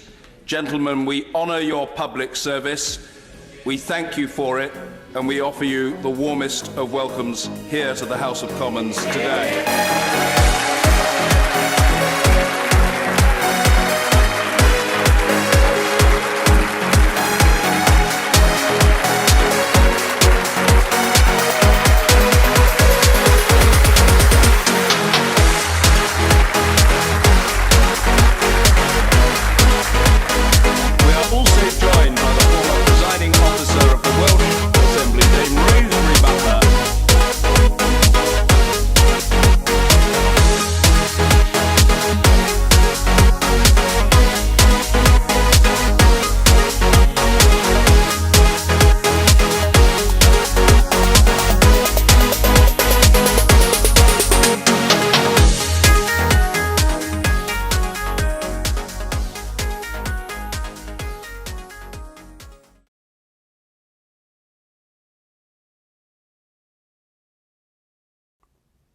I have spoken to two researchers who attended Tommy Mare's trial, one of whom was Dr. Nick Colostrom. Both researchers had strong reservations about whether the man in the dock was the real Tommy Mare. I sat through the trial. Yeah, it was a very extraordinary experience. He wasn't even asked to swear an oath that he was Thomas Mare. He took no interest, like he was just doing a crossword puzzle or something. So I would describe him as totally detached. Can we please have a witness who will confirm this guy's Thomas Mare? And so this was one of the quite unreal aspects of the trial. That guy could be allowed to sit there for 5 days without anyone identifying him. The man pleaded not guilty, but during the trial his legal team didn't present a defence. Once the prosecution had finished, that was it. Was this another clue the accused was just an actor put in place to facilitate the right verdict? As I have already set out, there was a strong motive for using an impostor at the trial. There are no photographs I have been able to find of the suspect at legal hearings or at the trial. There are some very close-up photographs of the suspect's face which were put out in mainstream media shortly after the trial. There is a video of the suspect being interviewed by the police, and there are some photographs taken of the suspect at a police station. I have also collected some images of Tommy Mare from his past. In order to try and resolve the issue of which of these images were of the real Tommy Mare and which ones possibly weren't, I visited two of his close friends in Birstall. These friends know him well and would see him every week, speaking to him in person face to face. I showed them this collection of photographs from Tommy's past and they agreed they were all of Tommy. I then showed them the clear facial images from mainstream media. Both witnesses immediately recognised this person as Tommy Mare. I then showed them the video footage from the police interview, filmed according to the timestamp the day after the murder, and they both stated that they did not think this was Tommy Mare. The eyebrows were too thick and his body language was wrong. I noticed too that the mole on his right cheek cannot be seen in the police interview video. This still image of him standing, Mare's friends stated they did not think was a picture of Tommy either. Note the size of the feet in this image and compare it to the feet in the arrest video. And are those head injuries genuine or are they moulage and makeup? Since speaking to these two friends, I have shown the same images to two more of Tommy's friends, and they also agree that the man in the police video is not Tommy. Bear in mind, I do not think this man was necessarily the perpetrator. If it is not Tommy Mare, as his friends suggest, they have used quite a convincing double. It's not uncommon for the police to sit in an interview room and listen to somebody saying no comment. But it is uncommon for us to sit and listen to somebody saying nothing. And he just simply didn't react to anything. If they were using a double in this interview, then that double would not have an identical voice to the real Tommy Mare. So was this the reason why the actor, if that's what he was, did not speak at all? We see in this image the suspect with his arms folded, left over right. Here is a young Tommy Mare, also with his arms folded, left over right. You can see the way Tommy folds his arms, with his fingers of his right hand clearly visible resting on his left arm. The suspect, however, folds his arms in a different fashion, keeping his right hand obscured from view underneath his left arm. Court drawings also show the suspect with arms folded, hiding his right hand, sometimes done by people who bite their fingernails. The failure of the suspect to speak was also observed at the trial. He only uttered one word throughout the entire trial to confirm his name, and researchers at the trial say this one word was almost inaudible from the gallery. He wasn't even, he only said one word, literally one word in the whole week trial. Yes. Okay. He was asked, are you Thomas Mare? Yes. In one of the suspect's magistrate hearings, he is alleged to have said his name was Death to Traitors. But nobody who knew him was at this hearing, so if his voice was different, it would have gone unnoticed. Mark Conlon was intrigued by claims that the real Thomas Mare was not the man they presented at the trial. He noticed in some artists' drawings of the suspect that the mole on Tommy Mare's face was absent. Artists pay great attention to detail, so the mole should surely feature in every court drawing, but it didn't. I was aware of some artists' impressions that were done at the hearings and at the trial by two court artists. So I did some analysis on that because I didn't know whether the identity of Mayor was correct, or I know there's a lot of doubt about it. So I did some analysis on the drawings, and it revealed quite a lot, I thought, because one of the ladies called Julia Quinsler, she did some drawings at the Westminster Magistrates hearing. Now her drawing put Tommy Mayor with a mole, while Elizabeth Cook's drawing didn't put Tommy Mayor with a mole, and that was at the magistrates hearing. And I also looked at the trial, and it revealed that they didn't put a mole on his face in any of the drawings at the trial. And at the actual Old Bailey, at the hearings there, Julia Quinsler, she was the only one who did the artist's impression at that hearing, and she put him with a mole and without a mole. So what I found fascinating was that at the trial, they both consistently drew him without a mole. So there's consistency in Elizabeth Cook's drawings of alleged Tommy Mayor, yet with Julia Quinsler, her drawings were inconsistent, but they were consistent at the trial. As I mentioned earlier, Tommy Mayor's family were told not to attend the trial. This is a red flag. Another red flag is that the jury were not shown photographs of Jo Cox's body. And then they were told, oh, they wouldn't be shown the body or any photographs of the body. Well, that is pretty fundamental for a British murder trial, which is, a very extraordinary departure from normal procedure. They were told images would be too upsetting and instead shown computer graphics to highlight where the injuries were located. This seems preposterous and supports the theory I mentioned earlier that Jo Cox did not die or was not the woman in the road. We saw earlier the claim that her body was whisked off to London without proper procedure. What could this mean? Does it mean the death was a hoax? Or does it mean there was something about the body they wanted to conceal? A viewer who is familiar with guns wrote to me after examining police images of the gun and claimed the weapon is incapable of firing or even properly holding a bullet. I've examined this case very closely and I cannot rule out the theory that the death was hoaxed.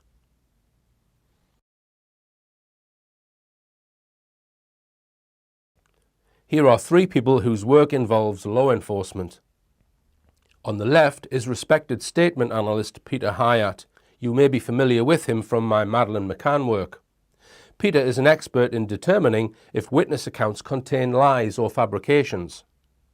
In the middle is Detective Inspector Nick Wallen, who ostensibly led the investigation into the murder of Jo Cox. On the right is Detective Sergeant Andy Cass, who was also, ostensibly, one of the senior investigating officers in the Jo Cox murder case. These detectives gave testimony in a BBC documentary. I transcribed their testimonies and commissioned Peter Hyatt to carry out analysis on their statements. The full analysis is over 90 minutes long, which can be watched from this link or from disc 3 of the DVD box set. Here are some extracts from the analysis. It's a brutal attack. He is going to kill her. There is nothing going to stop him from doing so. There's rage. There's real rage. The use of the negative in a statement is always flagged as significant to the speaker. Here the detective tells us that nothing gonna stop him. Why is this sensitive to the detective? Could a bodyguard have not stopped him? Was it a pre-gone conclusion that Jo Cox was to be killed? There's an obsessive compulsiveness about him. The tins are facing the right way. It's that classic OCD-ness. This is a character description, not a testimony or statement of fact. He wasn't in chat rooms with other people in political groups. He wasn't on any online forums engaging in any healthy social debate. The detective is trying to indict by what Mayor wasn't doing. This would belie a lack of evidence and a need to persuade on the part of the detective. He was able to immerse himself in this hatred and this ideology, and nobody knew about it. People avoid direct fabrication as it is often stressful. The detective didn't say Mair immersed himself in this hatred and ideology. The detective said he was able to, not that he did. What caused this inclusion? This is a weak assertion. Note the negative, and nobody knew it. What has caused the subject to make a conclusion that is unprovable? This is not the language of investigation. And then he starts looking at an image of a .22 rimfire rifle, and then a search on YouTube of some individuals in the United States test firing one. The detective has gone into the present tense. This is unexpected, as all this occurred in the past. When we see shifting back and forth through tenses, we should be on the lookout for deception or storytelling. The detective again using passive language, a search, and of some individuals. Thus far, the detective's narrative seems to be the reverse engineering or construction of an event to check off requisite points to substantiate what occurred. I've got a marauding terrorist at loose. I didn't know if this individual was now shooting other people, stabbing other people in the streets and the area. The detective now brings himself into the event with the pronoun I. Why? Why not we? We is expected. Is this his project in more than an investigative way? Did he anticipate that the officers who would engage with him would be firearms officers? We see, particularly in the States, we see this phenomenon called suicide by cop. Was that what he anticipated those two officers were going to do to him? Was he intending to die in a blaze of glory, shot by the police? If that was his intention, unluckily for him, he was challenged by unarmed officers. Is the subject wishing his audience to believe that Mair is suicidal? Here he does not commit to suicidal ideation or intention on the part of Mair, but implies it through the use of narrative building, scripted storytelling.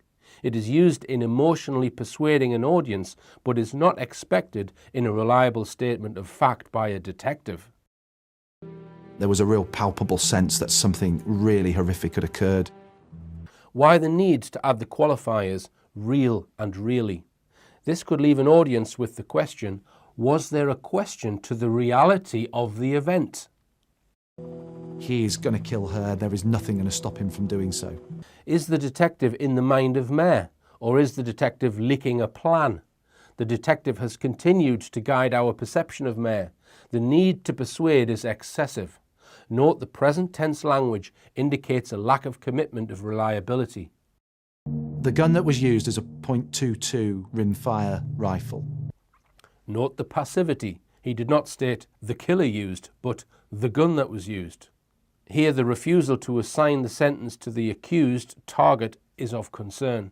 Our subject wanted to get to know him, yet he linguistically removes the target of the investigation from the responsibility of using the gun. It was stolen in August 2015. It has passed, I would presume, through a number of hands before it's got to Thomas Mair, through the criminal fraternity. In his language, Thomas Mair does not obtain the firearm. Instead, note the passive, it got to, as if the firearm again has control or a will of its own. I'd taken that firearm to bits, but we found no DNA fingerprints or any traces of anybody else. Again, the detective uses the pronoun I where the pronoun we is expected. This brings the detective very close to the gun. So acquiring a firearm for a criminal purpose is not easy unless you are a criminal yourself and you know how to get one.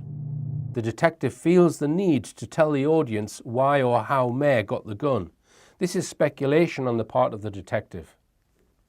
As an adult male in the 21st century, he is, like all of us, an owner of a mobile telephone, but in 3 years has sent 3 texts. And there is no call data. The use of the word 3, which is used twice in this sentence, sometimes referred to as the liar's number, because when lying people need to choose a number between 1 and 10, will pick 3. So he's not somebody who is immersed in criminality, making calls, wheeling and dealing, trying to get himself a firearm. Mayor is not immersed in criminality. Mayor is not making calls. Mayor is not wheeling and dealing. Mayor is not trying to get a firearm. That begs the question, how on earth did you, Thomas Mayor, get that gun? It's an active line of inquiry, and I will not rest until I find out how he got that gun. The detective poses a question in the third person. Questions when we expect answers is a concern of possible deception. He could say, we don't know how he acquired the gun.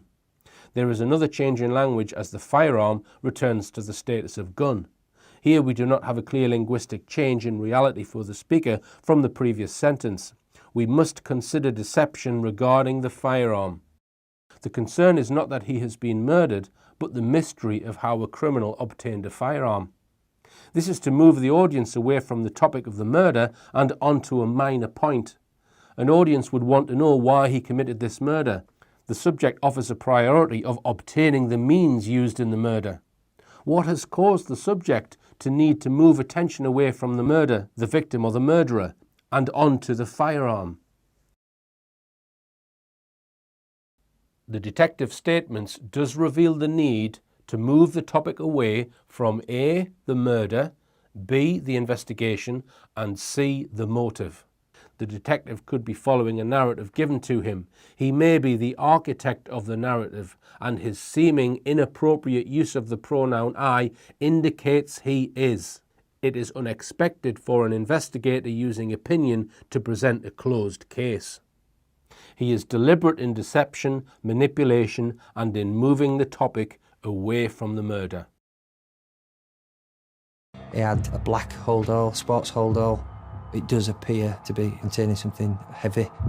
I think he's pretty much had hold of the weapon wherever he's had it in his possession. You know, he's had it with him. The gun was cut down to maybe 2 or 3 pounds, 1.5 kilos. I think he's pretty much had a hold of the weapon whenever he's had it in his possession. You know, he's had it with him. Here the detective distances himself from his own speculation. I think indicates conjecture, which is unexpected after the fact of the attack where we expect facts. Pretty much distances even further from his words. Had hold is a third point of distancing. How would he know this? From what is this based upon? For want of a better expression, he's killing time. And significantly, he's in possession of the bag containing the firearm. Equally as important, he's wearing the 2 baseball caps, a black one underneath the cream baseball cap. This is unexpected wording. He equates weapon, significantly possessed, with the 2 baseball hats. Why is it equally important? It is strange that he would wear 2 hats, and strange that of all the other things the detective speculates on, he does not speculate on this. If Mayor needed to disguise himself, would he not carry a second hat in the hold-all? Giving equal importance to the baseball hats that is given to the weapon bag is concerning. It suggests weakness of belief on the part of the speaker. There's significant CCTV in and around Market Square from both local authority systems and also from private systems, and we can effectively track his movements. The word significant is an unnecessary word of persuasion. If it is evidence on the CCTV, it needs no qualification. It stands up on its own merit. CCTV, including from various setups, tracks movement of a person. It does not effectively track movement. This is a subtle form of distancing language. The detective also does not say did track his movements, but that we can effectively track his movements. If the detective is referring to looking back historically at the CCTV footage, he has not said so. His movements from the CCTV would indicate that he'd done some form of reconnaissance before the incident and therefore knew what vehicle to look out for. Note the passive and weakened statements with the words indicate and some form of reconnaissance. He did not say Mayor went from A to B, but his movements. This slight passivity indicates the subject does not possess confidence in his assertion. What causes the subject's doubt? Has he seen the CCTV? Is the CCTV in doubt? Just an aside here from RDH, what is in doubt is the man on CCTV is not Thomas Mair, and Andy Cass knows this. He's milling about, he purchases a chocolate bar and we see him eat the chocolate bar and dispose of the wrapper just opposite a shop called the Vape Lounge, where he's got a perfect vantage point down towards the library. The detective returns to present tense, similar to storytelling or reliving an event due to trauma. The subject slows the pace down and offers specific detail of purchasing a chocolate bar and eating a chocolate bar and then disposing of the wrapper. This is an abundance of detail. This is stated with an increase in reliability of language. This is an overabundance of detail, which suggests a man on video is seen purchasing, eating and disposing of the wrapper of a candy bar. The subject is confident in these three actions. Please consider that when one is deceptive, including if in ignorance of facts, confidence is lacking, and many deceptive people will emphasize something they are no longer concerned about stating. It is a signal that although this portion of information is true, its inclusion is unnecessary detail and suggests to the contrary regarding other assertions. Thomas Mair turns onto John Nelson Close, where he basically walks into the rear garden of a property which was quite heavily overgrown, where he makes efforts to change his appearance. Basically tells us there is missing information that is being withheld. Additional unnecessary detail, rear garden of a property which was quite heavily overgrown, may anticipate the challenge of CCTV or witness statements contrary to this account. The detective adds another point of weakness when he states that Mair makes efforts. With the words makes efforts is unnecessary as well as diminishing and weakening the detective's statement. Makes efforts is similar to trying, meaning unsuccessful. Expected is to tell us what he did, not what efforts would be utilised. This is consistent with knowing the mind of the actor alleged to be Mair rather than reporting what happened. Basically removed his outer clothing, so he's just now wearing a grey t-shirt and the black hat. In a sequential sentence, the detective again uses the word basically. This indicates he is purposely leaving out information about the topic. The subject remains in a present tense. Expected is he took off his overcoat. Without the need to explain, one would not want to be recognised or caught with blood. The overcoat was discarded, was forensically examined and contained blood of Jo Cox. The subject now speaks in the past tense. Note the passive voice of the overcoat was discarded rather than he threw it away or anything similar. There is a change in language as the outer clothing becomes the overcoat. There does not appear to be a change in reality to account for the change in language. This can be an indicator of deception, including repeating what someone else told him, yet attempting to stitch together accounts to fit narrative. Was forensically examined and contained blood of Jo Cox. Note the use of past tense with was. Was forensically examined is passive voice and appropriate if the subject did not know who did the testing. Note and contained the blood of Jo Cox is reliably stated. He did not need to state it was not basically the blood of Jo Cox or effectively the blood. This is stated reliably, meaning the subject believes his own words here. Jo had sustained 3 gunshot wounds about her head and 13 stab wounds, many of which punctured her heart, her lungs and her liver. Note the return to commitment, past tense. This is another statement of reliability. The subject allows these words to stand on their own. He has no need of persuasion. He believes these words. The subject shows weakness of commitment in many portions of the statement. He is only reliable in 3 portions. 1. The actor, alleged to be Mair's activities with a candy bar. 2. The injuries to the victim. And 3. Evidence of blood. By reliable, it means that the subject believes his own words. He addresses these issues in a way that reveals confidence.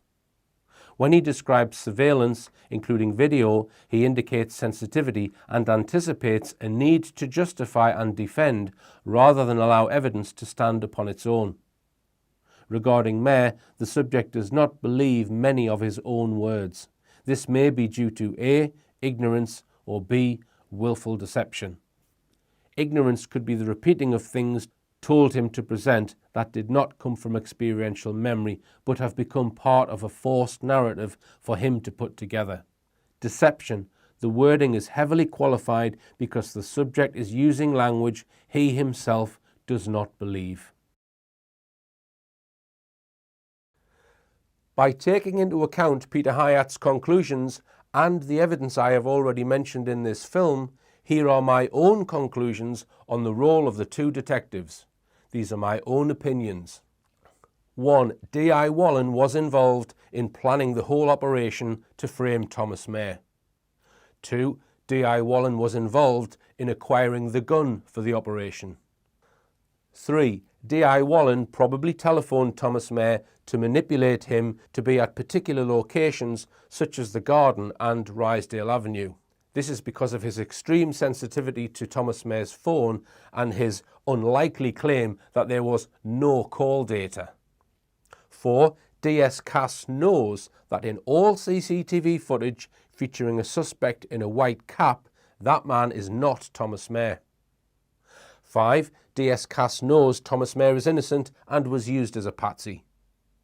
6. DS Cass believes Jo Cox was killed by someone other than Thomas Mayer.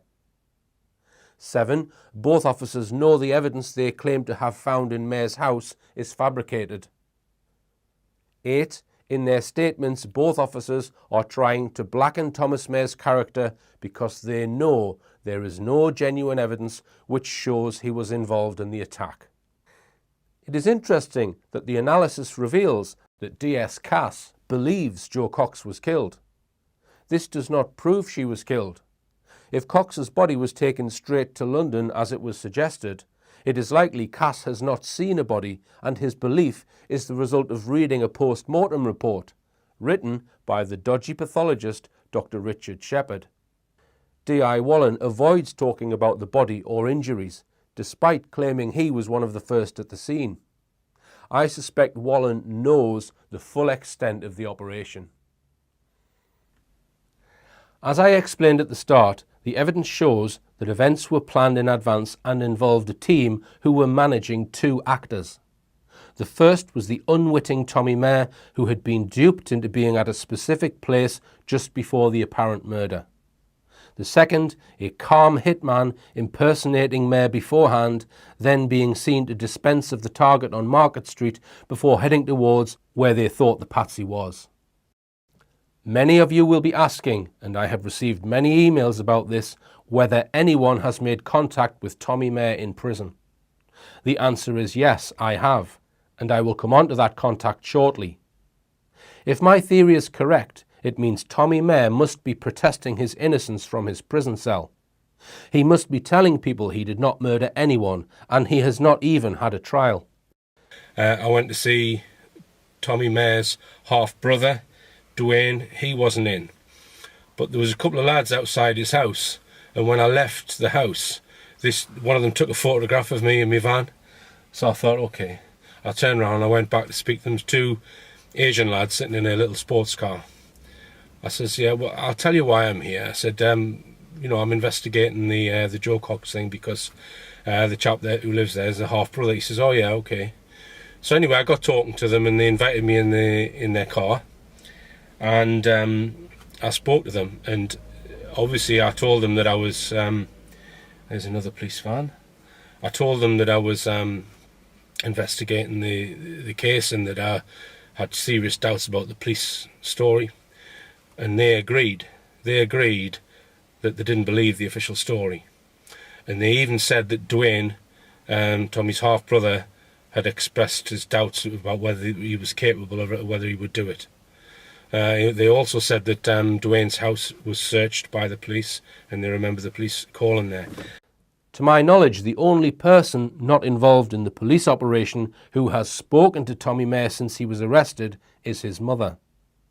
Attempts by me to speak to Tommy's mother have so far been fruitless. I've come back now. I'm in my low-budget hotel room, and I'm going to try and speak to Tommy Mayer's mother today, because there's a few things that she may be able to help with. Firstly, did Tommy Mayer have a plan for that day, that Thursday? What was his routine going to be that day? So that'll give us a clue as to what his whereabouts may have been that day before he was arrested.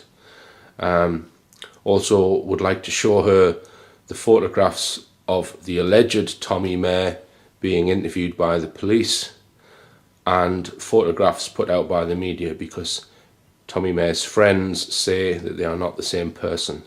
I've just knocked on the door of Mary Goodall, who is Thomas Mayer's mother. She took a while to answer the door. Elderly-ish lady in her 70s, quite small woman. I said to her, Mary, and she acknowledged that. I said, my name's Richard Hall, I'm a researcher, I'm trying to help Tommy. As soon as I said that, she put her hand up and shook her head, as if to say, don't want to speak to you. I said, would you take this, which is a letter with everything explained in there. I said, look, I'll give you that because I believe he's totally innocent and I'm just trying to help him. Ring me if you want to. I just give her that, and that was it. Now, she has got a neighbour a few doors away who was quoted in mainstream media as being with Mary on the day that it happened. So I thought, well, I'll not go there just now. I'll maybe go there tomorrow, give them a chance to speak to each other, and then if I go back to the friend, maybe the friend can relay her feelings about it, perhaps. Even the next of kin of people who've been used in these false flag operations will believe it. They will believe it because the police are telling them, and everyone else is telling them, the media is telling them. But I suspect inside her is knowledge or a nagging doubt that he's innocent, because she knew him. She knew he was a gentleman. She knew he took care of other people's cats, that he was a kind soul. He was not a far-right extremist, and she would know that. But it's understandable that people don't want to talk to you, because she will have had mainstream media at her door shoving down her throat the official story. Whether they know it's not true or not, that's what will have happened. So when the likes of me turns up a couple of years later, she just believes I'm one of them. She just thinks I'm trying to wallow in the misery or whatever, but I'm not. I'm trying to uncover an injustice. Right, I've just knocked on the door of Rosemary. That's Tommy Mayer's mother's friend who lives 2 doors down from her. So I dropped the letter off with Tommy Mayer's mother this morning, so I've come back later on this afternoon, knocked on the neighbour's door. She answered the door. I said, Rosemary, and she wouldn't even acknowledge her own name. And she said, I don't know you. I said, yeah, I know that. I'll tell you why I've come here. I said, I'm looking into the Jo Cox thing. Would you speak to me? And she said, no, I don't know you. And that was it. I wrote to Tommy Mayer at Franklin Prison, and I deliberately made my first letter innocuous just to see if I could establish contact. This is what I wrote on the 13th of February 2018. Dear Thomas, I have some personal messages from a few of your friends in Bristol, which I would like to pass on to you. I met your cat Felix, who is doing well. Redacted, who lived on Redacted when she got the cat from you, is taking good care of him. If you send me your prisoner number, then I can request a visit and come and see you and tell you more. In order for me to visit you, you need to reply to me in writing at the above address with your prisoner number. I received a handwritten reply dated the 5th of March 2018. I have checked the handwriting and it is that of Tommy Mayer. It states, Dear Richard, thank you for your letter dated the 13th of February. I was pleased to hear that Felix was still alive and doing well. Redacted is a great animal lover. Say hello and thank you for me. Also say hello if you can to Redacted and Redacted, Tommy's friends.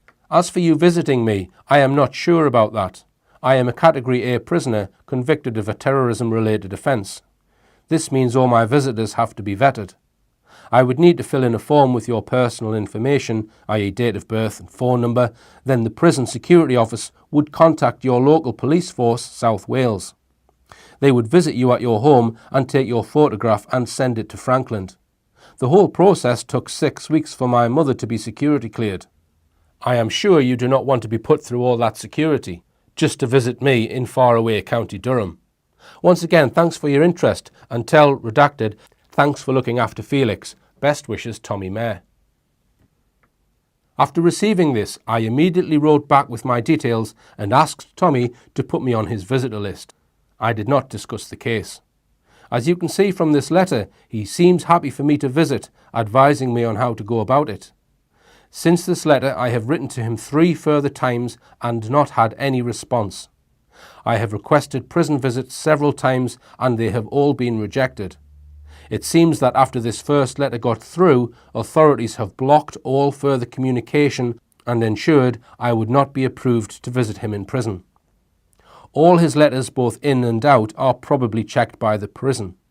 In his letter to me, he is not admitting guilt.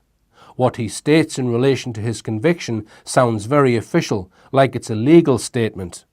Was he told he had to put that in his reply? I am a Category A prisoner convicted of a terrorism-related offence. One of Tommy's close friends wrote to him in June 2018 and to date has had no reply. So it's not just me they are blocking correspondence from, it is also his friends. These attempts to contact Tommy without getting any information from him on what happened to him that day or any statement from him as to whether he is guilty or innocent reinforce my contention that he was a patsy. If he was guilty, then what would be the problem with allowing people to communicate with him?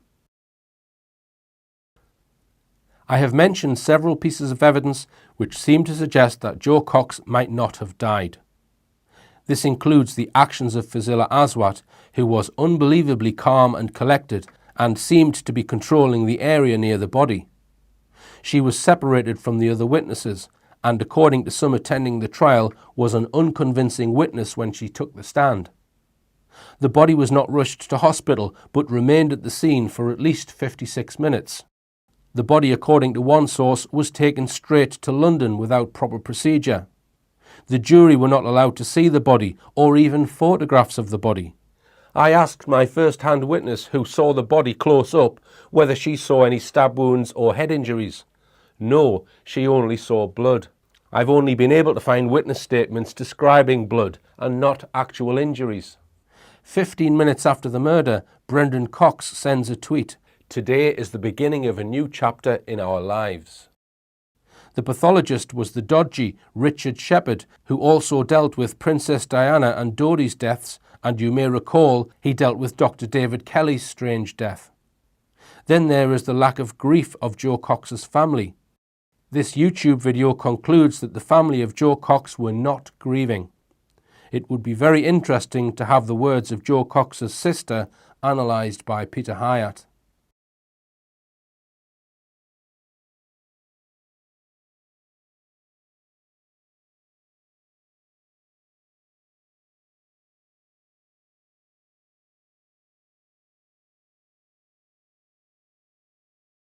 But also in this film, I have presented compelling evidence that Tommy Mayer was framed for the alleged murder and is currently in prison. Is it possible that both of these scenarios could be true? If the death was a hoax, I don't think DS Cass knows this. And as I said earlier, I think DI Wallen knows the full extent of the operation, which, if hoaxed, the agency orchestrating it would have fitted Cox with a blood pump under her clothing, moulage, etc., as seen in the Boston unbombing video. I can hear some people saying there is no reason why she would go along with something like this. I suggest you keep watching this film to the end.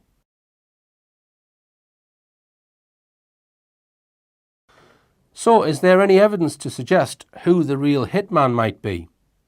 The man seen fleeing the murder scene on Market Street, I suspect, is the same man getting out of the unmarked police car on Rysdale Avenue.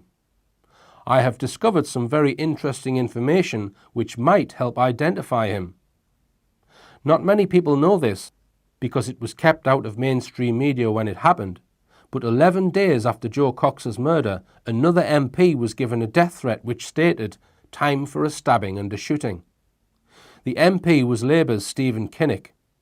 This is interesting because Stephen Kinnock and Jo Cox were very close friends and both very pro-EU MPs. Their families holidayed together and they even shared the same office at Westminster. You could say that Cox and Kinnock were joined at the hip. So when Stephen Kinnock was threatened with a shooting and a stabbing just 11 days after Jo Cox was shot and stabbed, are we to believe that the man who threatened him just so happened to target the other half of this duo by chance? Or is it possible that the death threat made against Stephen Kinnock was in some way linked to the apparent murder of Jo Cox? The information about Stephen Kinnock receiving a death threat did not surface until the 13th of March 2017. That's 9 months after Cox was attacked. It appeared in the Evening Standard, but not in other mainstream publications. The article was very supportive of Kinnock, almost like a PR piece rather than a news report. Stephen Kinnock, "I've had smears against me, it was deeply unpleasant." After the murder of his friend Jo Cox, MP Stephen Kinnock received death threats from a man who has now been jailed. He tells Stephanie March about fighting hate and life as part of a power couple. 11 days after his colleague and close friend, the MP Jo Cox, was murdered in broad daylight by a man in her own constituency last year, another man, this time in Wales, was threatening to gun down Stephen Kinnock in a copycat killing. "Time for a shooting and a stabbing in Port Talbot before a good night out and a kebab," said the message. Kinnock remembers the death threat verbatim, written by Gareth Bamsey, a 53-year-old with a background in the armed forces.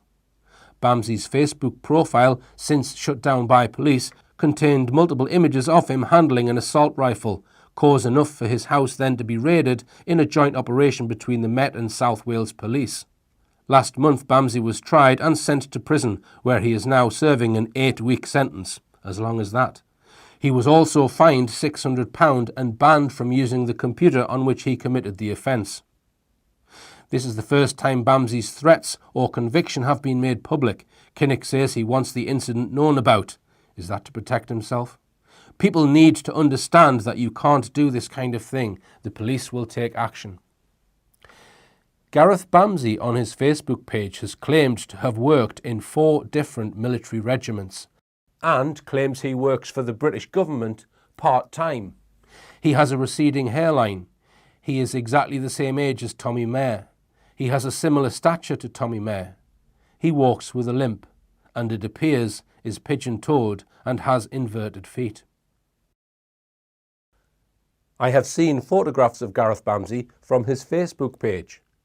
He has a very similar hairline and head shape to the man getting out of the car in the arrest video.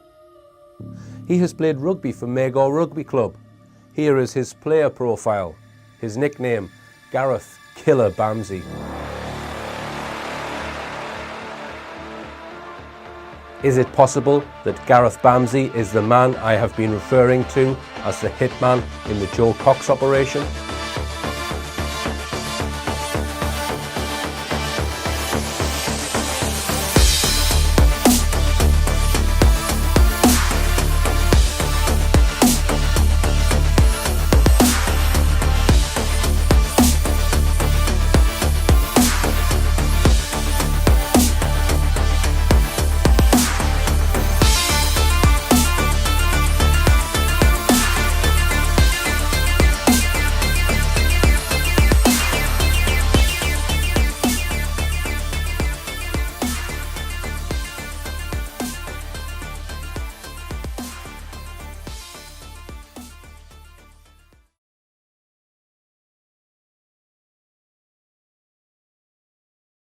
Finally, we come to the motive. This is tricky because I think the motive depends on whether Cox was killed or whether she is still alive. If you think government agencies cannot and do not change the identities of people for a range of reasons, please do some research. The nagging question which everyone turns to when they hear this theory is how could she leave her children to start a new life? This opens up another can of worms. I have been told there are no publicly available images of Jo Cox while pregnant. If she was recruited by intelligence services when at Cambridge University, it means her political career might have been serving some ulterior motive, and certain details about her life may not be 100% accurate. Did anyone visit the Coxes when they lived on their riverboat? There's enough for another film exploring the lives of Jo and Brendan Cox. Did somebody discover her real agenda, blow her cover, and so they decided to change her identity and reassign her? Or did they murder her because of something she was doing or something she knew? Many theories have been suggested, including that Jo Cox might have learned something about Gordon Brown, she may have learned something about an establishment paedophile ring. It might be linked to her stance on the Palestinian-Israeli or Syrian conflicts. It might be to do with the white helmets, or it could be to do with Brexit. When the murder occurred, at that time, many people were excited about the upcoming referendum, and some of those who were supporting Leave felt almost cheated when Jo Cox's murder happened. The Leave camp had a significant lead in opinion polls, and this event actually caused campaigning to be stopped. It seemed to knock the wind out of the Leave camp's sails. This led to, in some quarters, a theory being born, which was that pro-EU powers had killed or pretended to kill one of their most loyal supporters in order to reap sympathy and swing the vote towards them. I am going to explore something that Jo Cox may have been involved with shortly before she disappeared, because it has not been exposed anywhere as far as I know. It's going to take some explaining, so here goes. I need to explain some background about Britain's financial affairs and the EU's wish to control Britain's finances. This, of course, is what Brexit is really all about. This film gives a good explanation of how British offshore tax havens evolved and operate. Here are a few short clips. Around the same time as American banks were moving their international operations to London, another new kind of financial space began to emerge, far away from London, in Britain's overseas jurisdictions, the last remnants of empire. There are 14 of these overseas territories. 7 of them are bona fide tax havens, including the Cayman Islands, Bermuda, the British Virgin Islands. Some of the biggest tax havens in the world today are still British. It's about providing a legal space in which you pretend activity is taking place. And the importance of that is that you pretend it's not taking place in the economy where it really is taking place. So you're taking activity from the place where it's regulated and taxed and pretending that it's happening elsewhere. Now, where doesn't really matter, it's just elsewhere. In Britain, nobody goes to jail. No bankers go to jail. They generally don't. They are a protected species. And that is part of the offshore business model of the UK, is to say, we will protect you, we will bring your money here, we will look after you, we're not going to put you in prison, we'll let you do what you want. Swiss banking secrecy is the most famous, the most well-known. You put your money in a Swiss bank and they promise not to tell anybody, and that's one kind of secrecy. But another kind of secrecy, which is very British, is the trust. And the trust is a very slippery, complicated and devious mechanism. So actually trusts are, to all intents and purposes, invisible arrangements. We're not talking about a few million. We're talking now about trillions. Trillions of dollars of capital, which apparently belong to nobody. For tax purposes and for other purposes, they belong to nobody. Now think that one through, because we are talking about maybe as much as $50 trillion of assets sitting offshore behind these instruments. An offshore structure will often have a trust kind of sitting at the top of it. The trust will be here managing the assets, kind of controlling the assets. Underneath it, the trust will own some shell companies. Each one might be in a different jurisdiction. So you might have a trust in one jurisdiction whose trustees are somewhere else, whose beneficiaries are somewhere else, which owns offshore companies somewhere else. Each of these companies might then own assets, so that they might own, a bank account, a racehorse, a yacht, a painting, a portfolio of shares or whatever.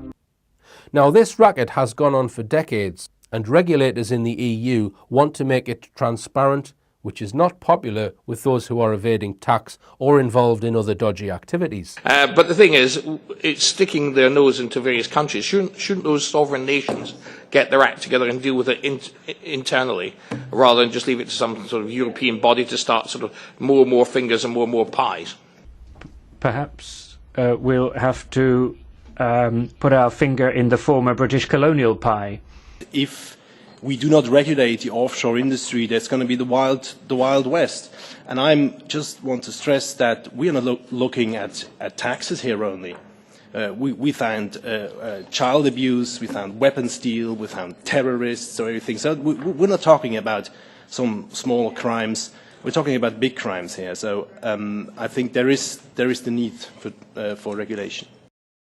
From the EU's perspective, there are financial malpractices by British individuals and companies on a vast scale which need to be addressed. These malpractices may or may not be illegal, but from their standpoint, more transparency of where people are hiding money is required, stricter regulation is required, clearer rules on what can and cannot be allowed must be implemented, and the whole British offshore money racket must be investigated and sorted out. This is one of the main reasons pro-EU executives use for arguing that Britain should be in the EU, so that this issue can be sorted out. They claim it would benefit ordinary people financially because it would mean rich people would pay a lot more tax. I make no judgment here on whether this is correct. I am aware of claims that the EU was also corrupt and undemocratic. So if you are a pro-EU executive taking part in the battle to get Britain into the EU, something that would help your cause would be to expose Britain's offshore tax haven racket. If you could expose seedy, never-before-published, intimate details of thousands of names and thousands of companies involved in British-controlled offshore hiding places, you could undermine the reputation of Britain as a financial entity. You could turn the British public against the British establishment and get the public to vote to remain in the EU referendum. And this, I suspect, is exactly what happened when news about the so-called Panama Papers was published on the 3rd of April 2016, just 2.5 months before the UK referendum. The Panama Papers were a set of 11.5 million leaked documents, which threatened to expose predominantly the activities of British tax havens. I say threatened because I don't believe the content has ever been released for the public to download and scrutinise.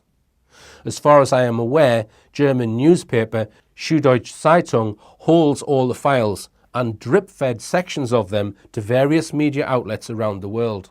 It's possibly the biggest data breach in history. The Panama Papers are a set of 11.5 million confidential documents that detail the banking activities of more than 214,000 offshore companies operating through the Panamanian law firm Mossack Fonseca. The papers, which date back to the 1970s, were anonymously leaked in early 2015, and the information they contain was first made public on April 3, 2016. We are a firm of nearly 40 years' existence. We have formed more than 250,000 anonymous corporations through our history, and we take care only of the legal part. As of mid-April, 15 current or former world leaders had been referenced in the documents, as well as hundreds of other politicians, public officials, sports people, and celebrities.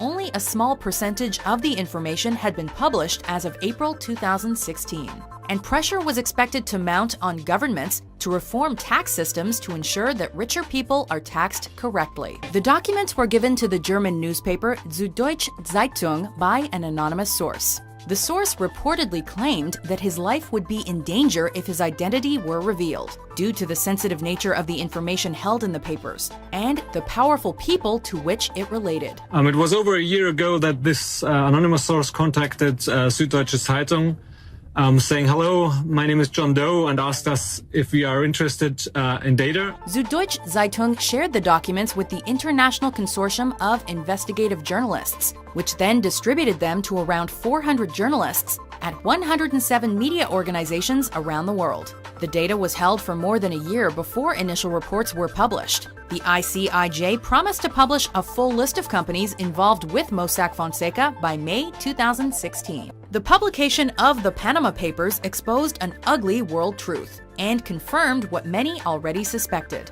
While the majority of people pay their taxes fairly, some of the richest have set about dodging their share. Perhaps the most shocking aspect of the Mossack Fonseca leak is that it likely represents just the beginning, with more names expected from this breach, and thousands more supposedly partaking in similar practices but with different firms. The calls for global financial reform can scarcely have been louder, but change could be a long time coming, as the scale of the problem is only just becoming clear.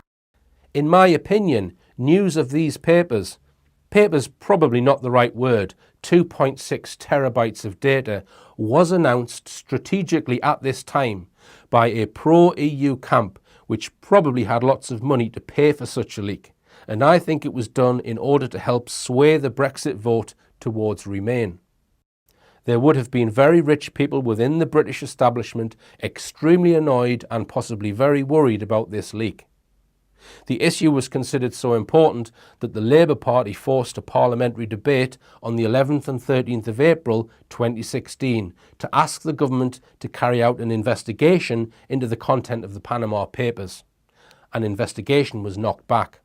And the House should note that this will place our overseas territories and crown dependencies well ahead of many other similar jurisdictions, but also, crucially, ahead of many of our major international partners, including some states in the United States of America. Next month, we will seek to go further still, using our anti-corruption summit to encourage consensus not just on exchanging information, but actually on publishing information, putting it into the public domain, as we're doing here in the UK. Because we want everyone with a stake in fighting corruption, from law enforcement, civil society to the media, to be able to use this data and help us to root out and deter wrongdoing. Having spent 10 years as an aid worker, I'm acutely aware of the millions of pounds that are lost to development in poor countries as a result of these tax havens. And does my honourable friend agree that ahead of May's anti-corruption summit in London, the Prime Minister needs to do far more to reassure the House that he will accelerate his efforts to persuade British overseas territories to mirror the UK's welcome move and establish a transparent public register of beneficial ownership? There's a lot of diversion going on here in what David Cameron is spinning. His anti-corruption summit was an attempt to turn attention away from Britain's financial practices and onto the practices of other nations. It was not an attempt to tackle offshore tax havens. It was a way of stifling the damage to British interests that might have been caused by the content of the Panama Papers. In this little exchange with the Queen and David Cameron, we are supposed to believe that the cameraman has caught David Cameron speaking to the Queen without Cameron's knowledge. Do they think we were born yesterday? This is a scripted exchange involving the Queen, done for the benefit of the camera, with state asset Speaker of the House standing by. Britain's Prime Minister has been heard on camera calling Nigeria and Afghanistan, quote, fantastically corrupt countries. David Cameron was speaking to the Queen about an anti-corruption summit in London, which opens on Thursday. Take a listen. We've had a very successful cabinet meeting this morning. We talk about our anti-corruption summit. We've got the Nigerians. We've got some leaders of some fantastically corrupt countries coming to Britain. Nigeria and Afghanistan, possibly the two most corrupt countries in the world. If they feel the need to involve the Queen in this mini psyop, someone must have been very nervous. Was the Crown itself worried about the content of the Panama Papers, I wonder? It seems that even though Parliament voted against an investigation into the content of the Panama Papers, Jo Cox continued to pursue this issue. This article in The Telegraph, dated the 11th of May 2016, 1 month before her apparent murder, is written, incredibly, by the most unlikely couple.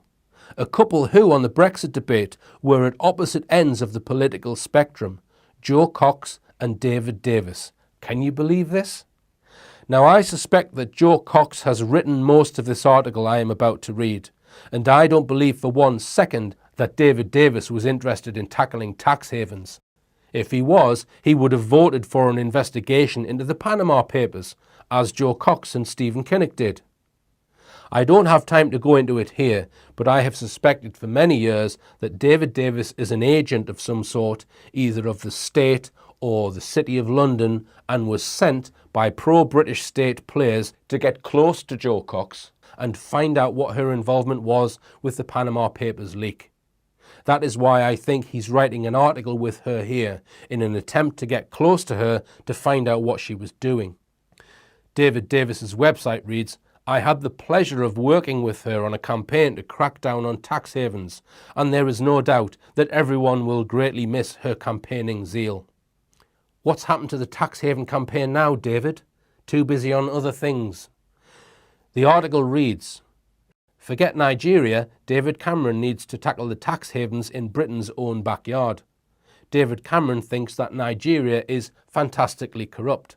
Certainly it has a reputation, but the Panama Papers have shifted the focus of corruption far up the supply chain to the people who make corruption possible, and those people are often rather closer to home." The article goes on, "But careful readers of the Panama Papers will notice an important fact that should have given Cameron pause for thought before he made his comments to the Queen. More than half of the companies named in law firm Mossack Fonseca's files are incorporated in Britain's own tax havens. In fact, a full 50% of the companies are from the British Virgin Islands. Now bear in mind that the content of the Panama Papers have not been published, only brief outlines of what they contain as far as I am aware. So Cox's statement, "careful readers of the Panama Papers," suggests to me she may have had inside knowledge on the content. The article goes on, "Moreover, there may never be a better opportunity than this. Politics is the art of the possible, and the revelations of the Panama Papers mean the landscape of what is and is not possible has recently undergone a seismic shift. The centrepiece of the Prime Minister's plan should therefore be to require the UK's tax havens to stop selling secrecy and set up fully public registries of the real owners of companies, just like we're doing in the UK." We know that Jo Cox was one of the most ardent supporters of the EU. Is it possible she was involved in some way with the Panama Papers release? Was Jo Cox an agent propped up by EU forces to help facilitate covert operations such as the leaking of the Panama Papers? After all, if it was done to undermine Britain's reputation, as I suspect, having politicians bleating about it on the benches of the UK Parliament would mean the release of this dirt would be all the more effective. But is there any evidence of Jo Cox's actual involvement in the release of the Panama Papers? Well, perhaps. Here goes. When the Panama Papers were released anonymously, an 1,800-word statement giving the reason why this sensitive information was being released was put out by the person or entity that leaked them. The entity called itself John Doe, which is an American term similar to Joe Blogs. You can find the 1,800-word statement online. In my opinion, there are American influences within the text, but there are also British influences. For example, the use of the word Tories to describe Conservatives. The word Tories is most often used by Labour supporters. I have looked at various articles written by Jo Cox, and one unusual habit she had when writing articles was to separate out phrases using 2 dashes, rather like brackets are used.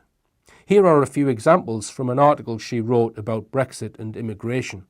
We see it used here, here, and here. She also uses single dashes, here and here. The technique is used 3 times in the Telegraph article I read out earlier. Here, here, and here. And interestingly, the technique appears twice in the John Doe statement. Here and here, also with consistent use of dashes to separate words. Is this just a coincidence? Some of the phrases in the John Doe statement sound like the sort of language she would use.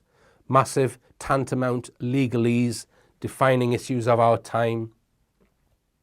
Another observation about the John Doe statement is the reason the author gives for the release of the information is more or less what Jo Cox was campaigning for, to try and tackle inequality. Although I doubt that was the real reason these papers were released.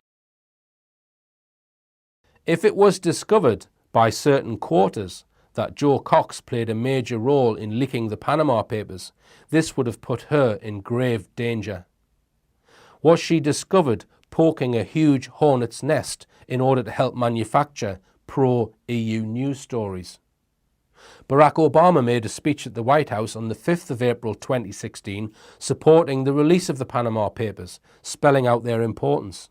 In the news over the last couple of days, we've had another reminder in this big dump of data coming out of Panama that tax avoidance is a big global problem. It's not unique to other countries because, frankly, there are folks here in America who are taking advantage of the same stuff. A lot of it's legal, but that's exactly the problem. It's not that they're breaking the laws, it's that the laws are so poorly designed that they allow people, if they've got enough lawyers and enough accountants, to wiggle out of responsibilities that ordinary citizens are having to abide by. Here in the United States, there are loopholes that only wealthy individuals and powerful corporations have access to. They have access to offshore accounts, and they are gaming the system. This post on the David Icke website states that Jo Cox's husband, Brendan, visited the White House on the 23rd of May, 27th of May, and on the 13th of June 2016, 3 days before his wife was allegedly killed. In Brendan Cox's book, he states that Barack Obama telephoned him on the 20th of June 2016, 4 days after she was allegedly killed, and invited him and the kids to visit the White House. I have not yet mentioned the name George Soros, whose Open Society Foundation funds the ICIJ. Remember, they handled the leaked data, and I suspect some viewers have been screaming out his name as the person who possibly financed everything I have been talking about. Soros is also a big funder of Obama's party, the Democrats, of course. So, sticking my neck out, I think the motive for the Jo Cox operation was that she was an agent working in the interests of EU powers and was involved in what might be considered dirty tricks against the British establishment, possibly backed by George Soros. David Davis was used by the agency he secretly is working for to try and find out what she was up to. Once they found out what she was up to, her cover was blown, she was then in danger and also no longer any use as a pro-EU agent. So they decided she needed to disappear, and in doing so, attempted to gain more votes to remain in the EU. So hoaxing her death might have been a way of protecting her. If she was killed, then perhaps the pro-British side killed her because of what she had been up to. Whatever the motive was for killing her, or pretending to kill her, she was not killed by Tommy Mair.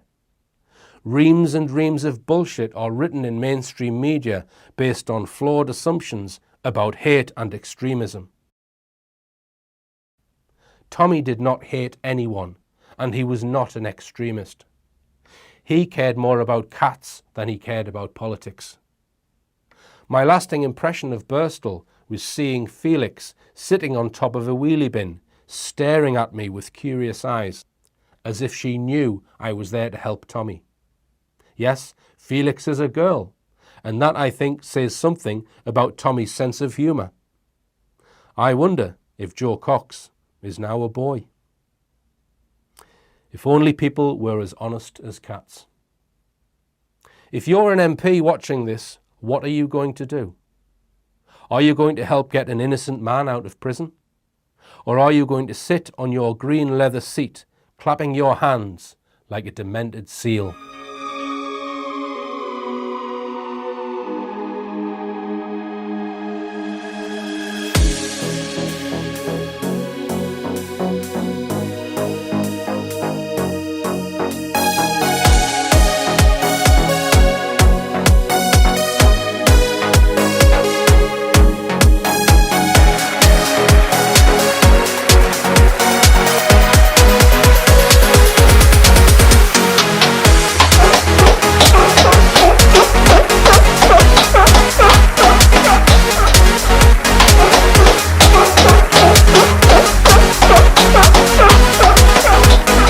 got my own hotel in the back of my van, and this is what I use when I go on my investigation. So I'm currently in Leeds city centre. It's about 1 o'clock in the morning, and I'm here investigating the Jo Cox case. So this is slip, just like a house light switch, off and on. There's a second battery, right, which there's an inverter behind there which converts it to 240. So I've got mains electricity if I want it. But everyone in the town believes the official story, so anyone who's going against it at this point in time is, you know, could get into trouble. There's the toilet. I haven't been yet.